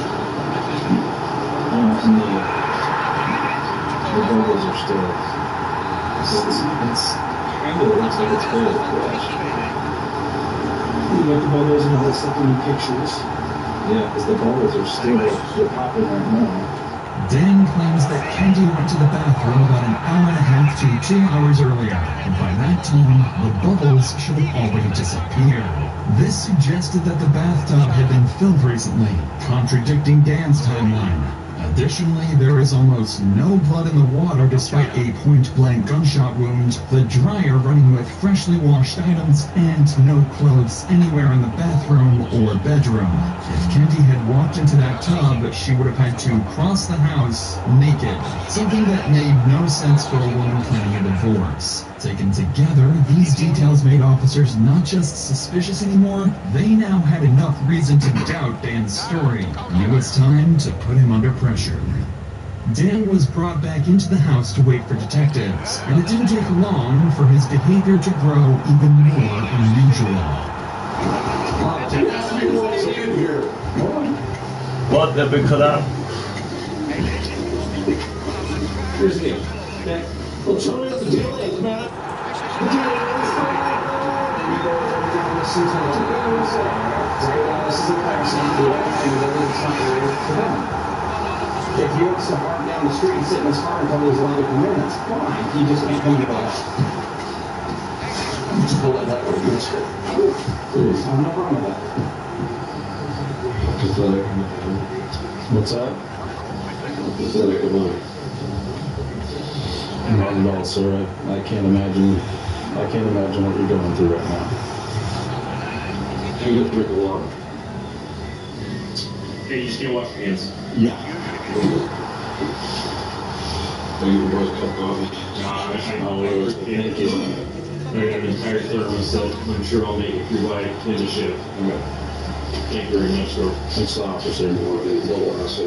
Officers noticed Dan's dramatic mood swings. In 1 minute, he was distraught, covering his face, and the next, he was calmly offering deputies coffee. His self-pity seemed more focused on himself than on the tragedy of his wife's death. These shifts could be signs of over-control slipping. A man trying to manage impressions only for stress to reveal sudden lapses into irritation or inappropriate normalcy. Finally, the detectives arrived and Dan's questioning began. You want to have a seat at the bars? Or we can have something to block it right on here. Do all right. No, I mean, would you mind coming over here? So, what was going on tonight?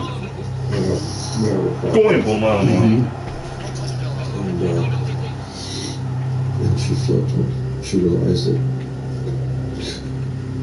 the house has to be liquidated too. She went upstairs and she always takes a bath before bed.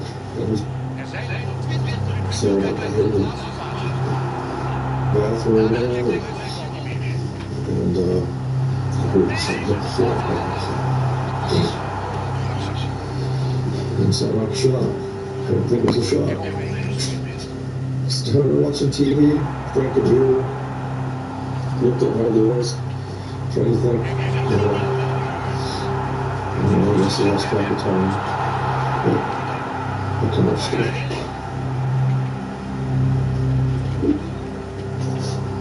But is this divorce has already been decided, or is it it's open for discussion? She wants to divorce one day, she doesn't the next. She got me in divorce papers. Just everything. Was it you who got called out to? No, I don't know if she got it now. First, it was okay, and then it wasn't. And she didn't like the idea of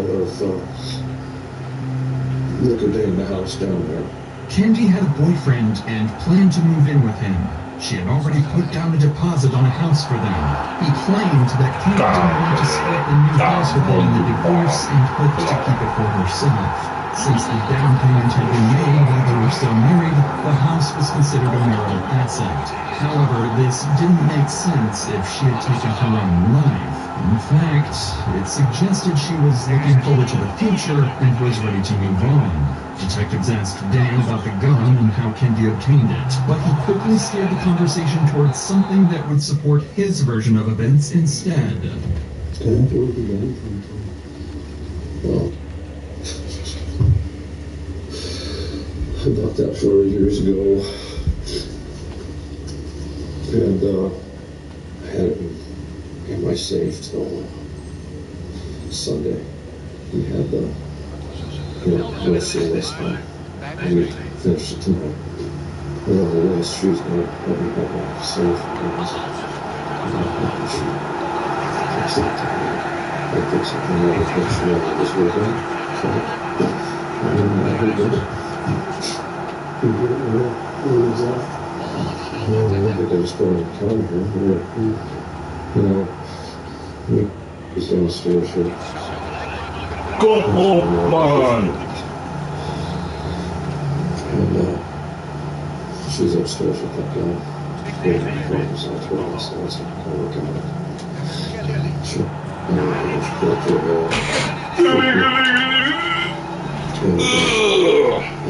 for sure, here we go. And felt the guy got through the floor. I shot through the floor and hit the tile on the wood stove. And so we covered some things on the stairs. So yeah, should have been making these statements. What you concerned about your well-being? Well, it's just so emotional. She's still there. I agree with her. She really live this is such a good pretty distant thing.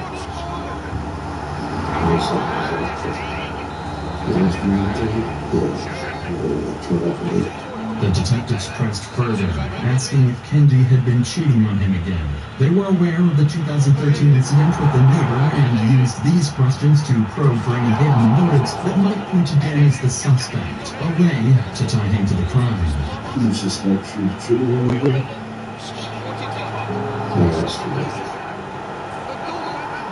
I asked her to give me closure because she said she had. You believe it? Yeah, it was very good. It just doesn't matter. Okay. You shouldn't have talked about women in police officers.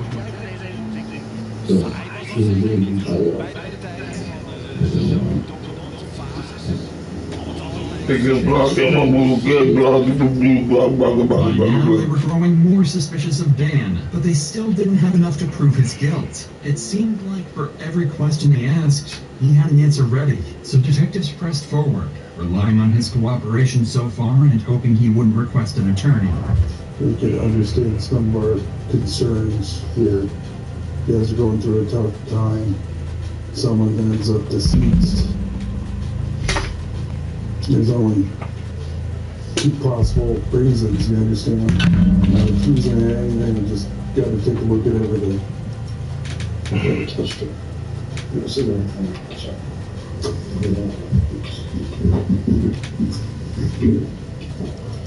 I don't have to tell you.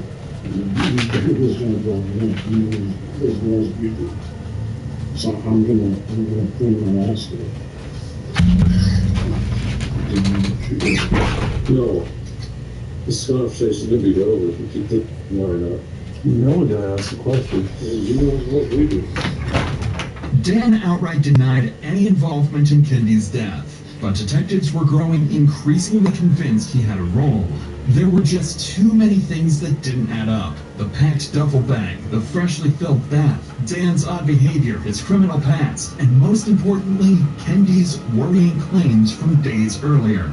Even so, they had no conclusive evidence to hold him accountable until Dan requested to call his and Kendi's children to inform them of their mother's passing. But that phone call wouldn't go the way Dan expected. And for the detectives, it would change everything.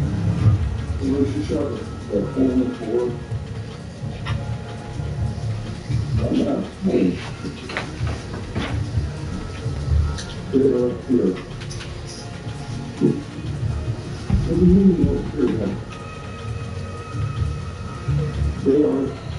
They're right here. What? What are you talking about? Oh, wow. This is 29-year-old Kenneth Preston, and this is 21-year-old Anthony Brown. Both men have been brought in for interrogation regarding a homicide that took place in March of 2021. The detectives decide to start with Kenneth. While he's waiting, Kenneth uses his phone to call his wife. That's what they do, they're gonna try to drag me out in the bitch. I don't know. I can't answer no questions, no answer to it. I ain't doing that.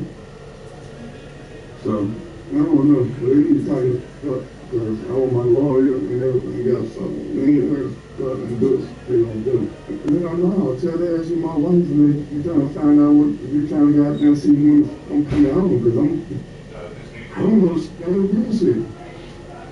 And I'm not interested. I'm not interested. Just both time with. So I don't know nothing. I can't answer no questions you with that. I don't know. I'm married. I don't indulge this no more. I don't get out like this. I don't do that. Just be union. I don't do nothing but go to work and go fishing. That's all I do. So anyway, yeah, trade the concrete. So I don't know how long they're gonna try to drag me back here. I guess they feel like they're gonna try to break it for some more. I don't know, but I can't. I don't know shit. I ain't doing nothing. I don't know nothing. I can't answer questions. But they gonna try to drag me. They gonna try to probably gonna try to keep me back there for an hour. No. So listen to it. I ain't doing shit. I don't got no doing nothing. I ain't doing nothing. I'm just ready to go home and get barbecue and cookies. So that's all I do. Well, hell, I don't, shit, I'm not no killer. I don't know nothing about no murder. I'm a family man. I don't get out with that type of stuff. The victim of the homicide was standing outside of his home when two masked men attempted to rob him. When he resisted, one of the two men shot and killed him. The police have surveillance footage of the homicide. They also have footage of the two men in a vehicle at a gas station, getting ready for the robbery. You will still have the right to stop answering questions at any time. You understand all that? I ain't answering no questions, but I want to know what's going on there. Okay, you don't want to answer any of my questions until you report in. You ain't got to. I mean, I got to do nothing. So, I mean, I don't really care if you put me in anything what. That's all the time you have to read the fact. You would thank you so much for your answer. Everybody know the deal. You got me down? Yeah, I start having, when I was living.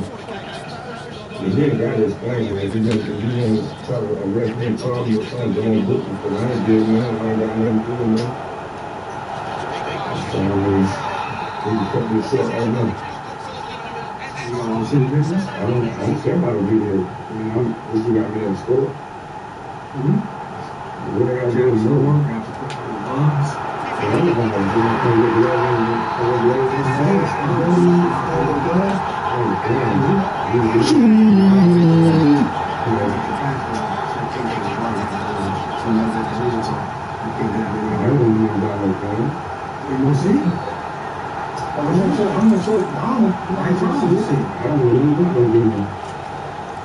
Ski mask, you know, that'll help. Ski man, I don't want no ski man. I don't want no ski man, so I don't do it. I don't play with fire. Hands. I don't play with fire. I don't do it with fire. Yeah, it's not, baby. I don't play with fire. I ain't got no killer.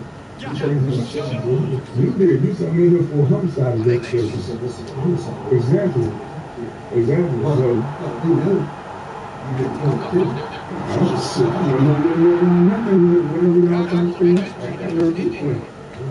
I'm trying to tell you, I'm a very family man. And I don't need to know bullshit. I might go downtown to the clubhouse and just stay there. That's it. I don't need this damn bullshit. I'm my love. That's all I'm saying. I'm my love. I'm my love. I'm under arrest. I am? For what? What am I under arrest for? Can I call my wife and let her know? Yeah, call her for me real quick. Possession of the phone, but I'm not possessing them. Well, let's go then. Come on, let's go. I'm ready to go. I'm ready to go. I'm ready to go. Hey, I ain't coming home. They trying to charge me with constructive possession of the phone. They said somebody was in my car with a gun, which I had no clue of. And if they would, I would have told their ass bitch out my car. So, I'm not coming home, baby. I love you to death. Just ride me shit out together again. Go ahead. I guess they mad because they feel like I know something, but I don't, and then whatever. So they trying to put me on a pistol that is within my car that I ain't touching nothing. So I told them, I said, let's ride, let's go. So I'm going to Santa Rosa. I love you to death, baby. You'll be my word, like everything. I'll be home soon. You know, I'm very serious, man. I ain't playing.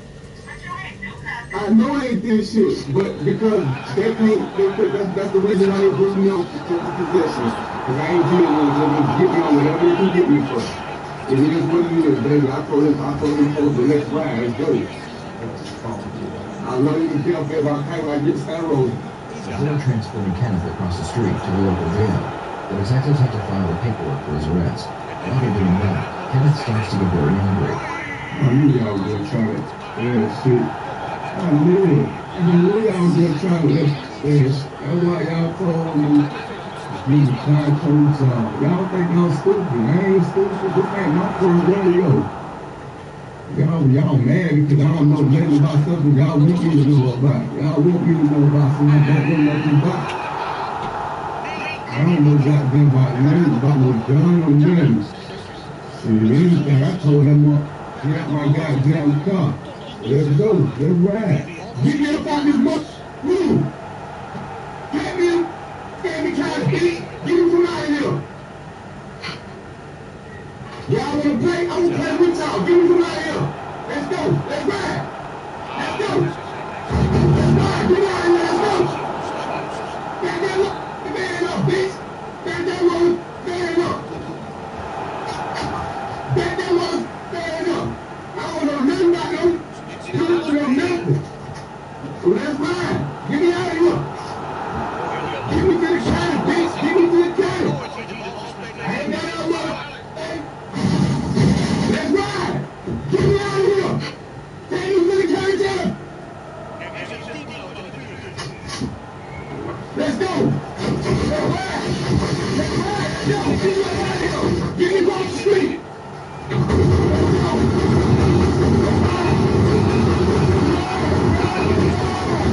Let's ride! Let's go! Get me off that street! Get me off that street! Get me off that street!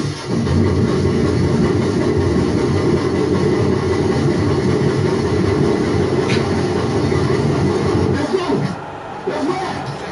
Get me off the street! Get me off the goddamn street! Come on, get me off the street! Oh, man, trying to put me on. I ain't no man. Okay, well, calm down. No, it's not there. No, man, get me on the street, man. Should I give my motherfucker a hug and kiss? I'll calm down. I'm coming.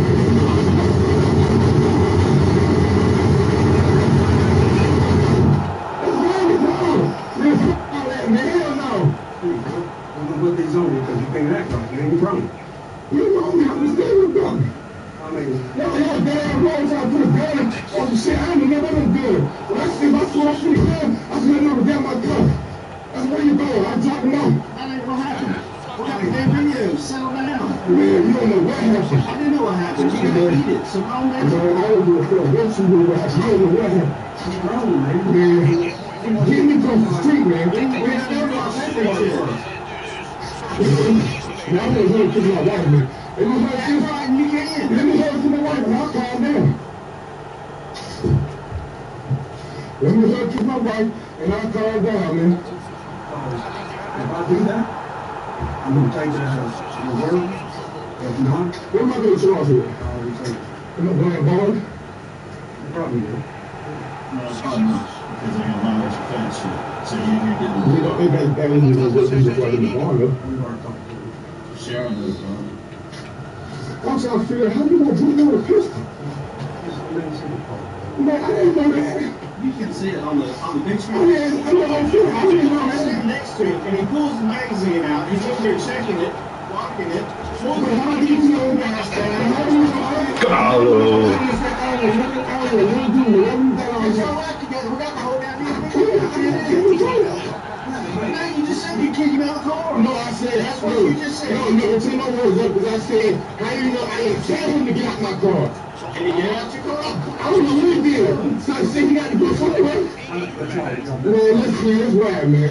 Dude, I'll calm down. Let me talk about how to put my arm out. I'll see what's up. I'm going to do that. If you don't, yeah, you got my word, man. You got my word. You just let me put my wife. You got my word, man. It's going to be real quick. Okay, I told my phone has any notice. Okay, but you're warm, your heart is sweaty, and it's not at work. You riding me again? You riding me again? Well, give me a kiss so I can see what's going on. Are you riding with me again? Or you gonna go? You gonna go now? Kim, get off my hands. Sit down. Calm down. Give me a little kiss. Okay, calm down. All right. Calm down. Can I have some drink? Take some water, something? I told him calm down. I just get me across the street as soon as you can. I want to get my stay on that. What's it? Because of his probation hold, the police knew Kenneth wouldn't be going anywhere while they investigated the case further. The following day, the detectives turned their attention towards Anthony Brown.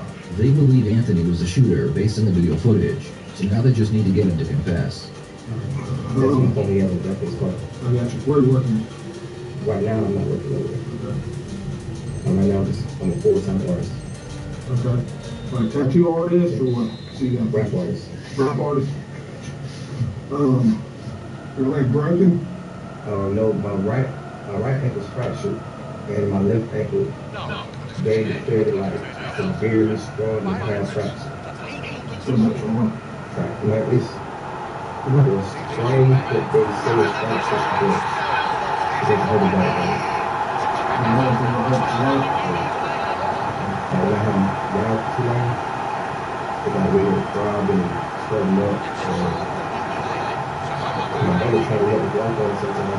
He'll very focus to me first, and then he'll pick me up off the ground and put my nose in the pressure and try to have me stand.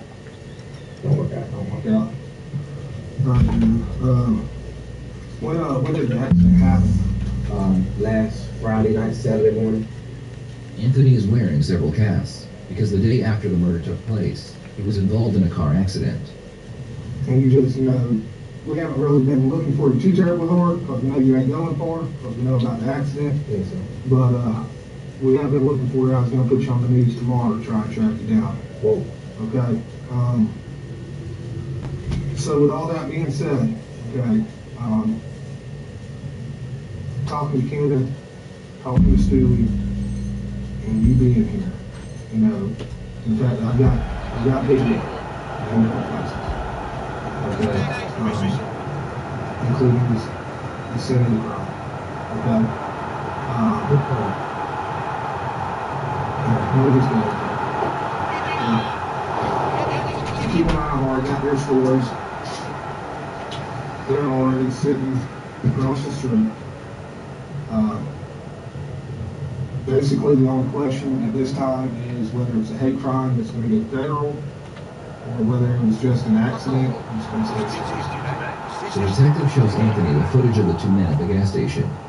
He then explains that the murder could be labeled a hate crime because he knows anything is part of the gang, and the robbery gone wrong could actually be a gang-initiated assassination. Where Stu was saying that he's got this gay guy and thinks he's a G and needs to be good. He's got a lot of money. Okay? So, once you throw the whole gay guy situation into it, I've got, some of these people saying that the accident was to go over there and rough him up because he's gay and pretending to be a G. I got others saying that it was just supposed to be a little and got off that. Okay? So, like I said, it's that gang stuff, I don't know about. They had me when I was younger. They put me in such a gang, but every time I came to tell them I'm not in no gang. I've worked before coming to homicide. I worked in gang unit for 4 years. Okay, Tony. I kept up with you some of that time. Okay, from the Facebook, screenshots, stuff you're posting, all that. I know that what you claim. Okay, I have it documented. I've been doing this a long time. And not just in homicide. Okay. So right here you put on this ski mask. Okay, beanie on top of your head. It's a beanie. Yeah, well, it's a ski mask. It's got the whole thing. I'll show it to you better here. I'm going to pull it down twice to check the alignment of your eyes and everything. Like I said, at this point, it's pretty much wrapped up. It's just a matter of if it's a federal hate crime, or whether it's just an accidental incident that's going to stay in the state system. This is the rest of your life, Tony. The rest of your life. Out there from this door for you. Okay. What you say now, I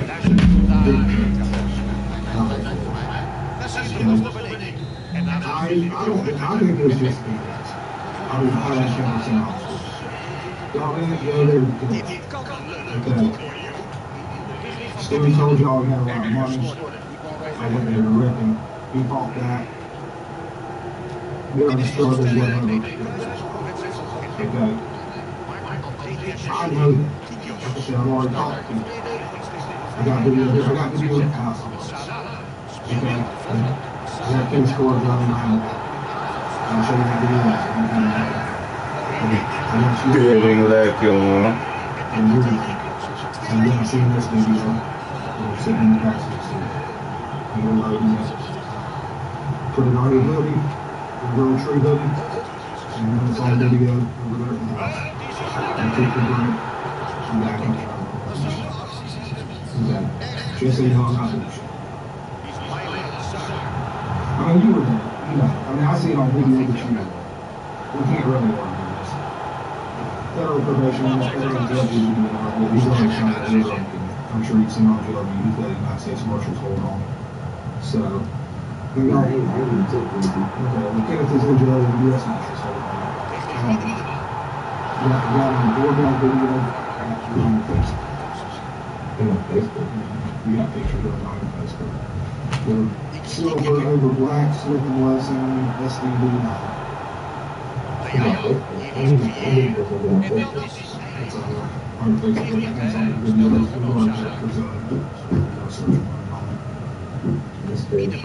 Anthony displayed pictures all over his Facebook page where he was either holding a gun, flashing gang signs, or both.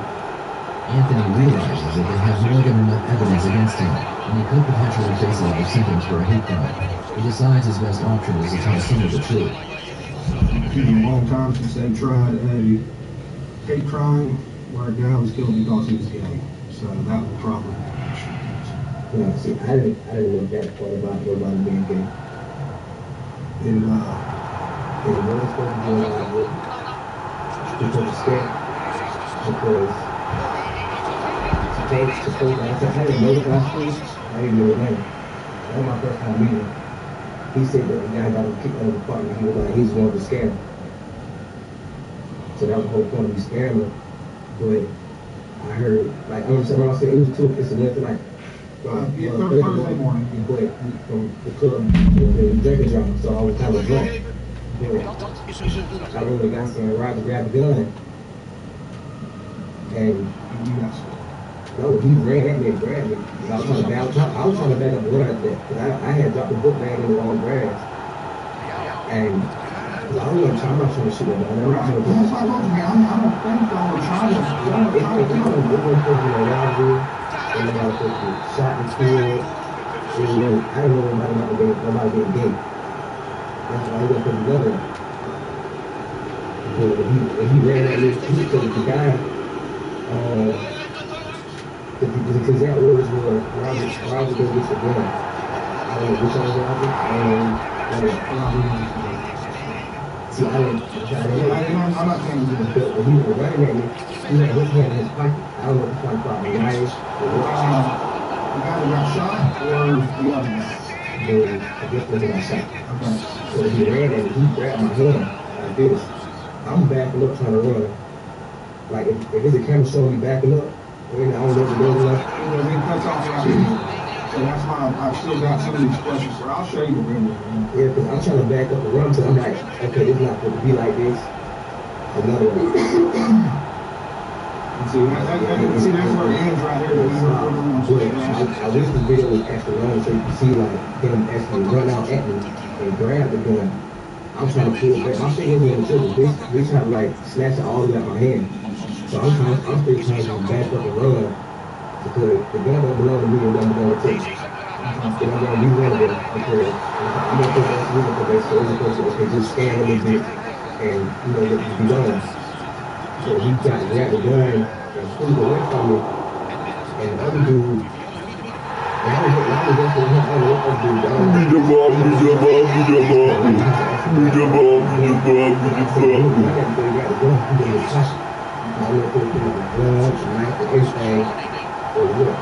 I'm just trying to run. I done dropped the book bag and everything. So it wasn't supposed to be nothing like that. So y'all just went there to scare him? Yeah, it was all supposed to be a scare because we both looking like that. We're not trying to go to prison, buddy. You feel me? So when it happened, like when the gun went off, I'm checking myself because I don't know. I'm hit. I don't know who I hit or nobody hit it off. I'm scared. Every time I hit that shot, I run. No matter who it's from. I just say, somebody shoot a gun and I'm going to run because I'm shell shot. I want my feelings to be kept from the eyes on the team. Chris. He got killed with him down in the north. He got shot from the eye. I said, yeah, I'm shell shots. Any loud. Gun, firecrackers. I hate 4th of July now. So somebody comes firecrackers just out of nowhere, and me not knowing it, I'm going to jump and get scared and run. Because I'm shell shot. And that's like we were saying, I'm not trying to go to prison. I know I don't have no kid, but my mama like blood. I'm the only child she got. That's why right now I'm scared. Because I ain't trying to go to jail.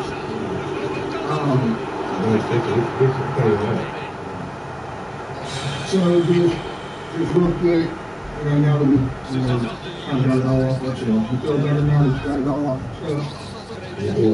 I still remember what happened and it was changing with the social around because the video stopped so it was so it doesn't show the fire. His boyfriend Roger always says that all over the book bag and so it's good to know that you tried to grab the gun, knowing the whole story of everybody, because he and you can be at the same exact place at the same exact time and see the same exact thing and go both and tell a story. Like you're telling me y'all didn't go there to rob it. Y'all just went there to steal it because that's what stealing comes from, right? Yeah. Okay. But like I said, I never knew anything about the group of kids or because of the game. Guys hanging gangster disciples and all that. That's what Stewie said. He said that y'all went there because he said two different things. Obviously, it's all text message he sent to King, but he told me, he said, y'all were going to go there to like rough him up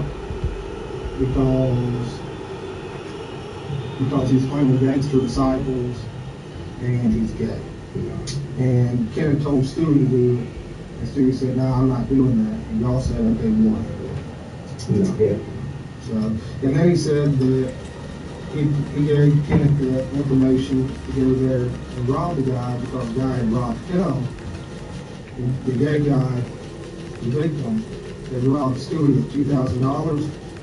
Yeah, I seen the text, someone said 30,000. I'm like, 30,000. Just looking at you, I know you don't have 30,000. Yeah, you got 300. So, all right, buddy, let me go. I'm just scared, man. So, well, don't be scared. You know, like I said, man, we can, you know, explain this as an accident. You know, it wasn't supposed to, you know, go that way. It wasn't supposed to happen that way. So basically, I'm going to jail there. You're not going to that whole imagine is going to run off for you. And he's glad since I had to blow you up here in that chair, you ain't going to run off, huh? I'm not going to put that risk up on you, okay? It's not easy. Huh? I know, but like I said, I got to be able to explain this to all those guys about, you know, what happened. So, at the same time, we want to make some phone calls and... Before taking Anthony to jail, they allow him to call his mother and tell her what had happened.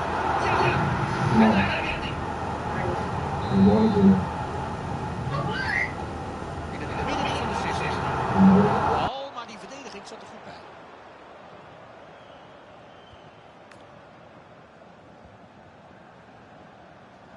Jeremy Frimpong. Nou, hier moet je nou net niet de bal kwijtraken.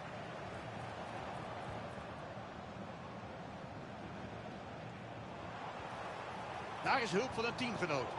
Ah nee, die aanval leidt uiteindelijk tot niets. De tegenstander mag ingooien naar die actie. Hugo Ekitike. Doelpoging. Oh, knap gered zegt die bal.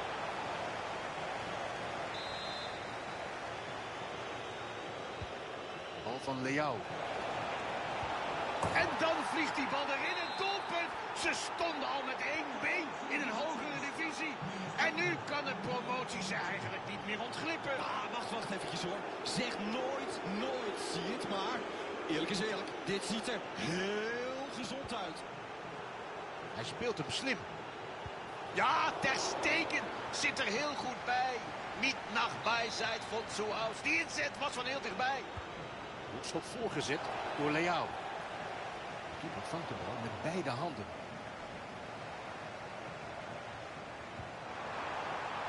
Nu komt Kelly. Kans om te scoren. Schot wordt goed geblokt. Alsnog een gevaarlijk moment. Prima actie van de keeper. De bal komt voor het doel. Altijd lekker. En een opwarmballetje voor de keeper. Klem vast. En de keeper, ja, die levert hem zomaar in.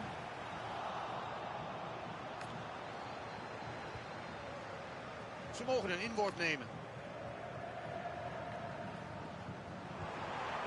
In de eigen 16 afgepakt. Hier zou een counteraanval kunnen aankomen. Een kans om te scoren. Die bal was niet te missen. De keeper was even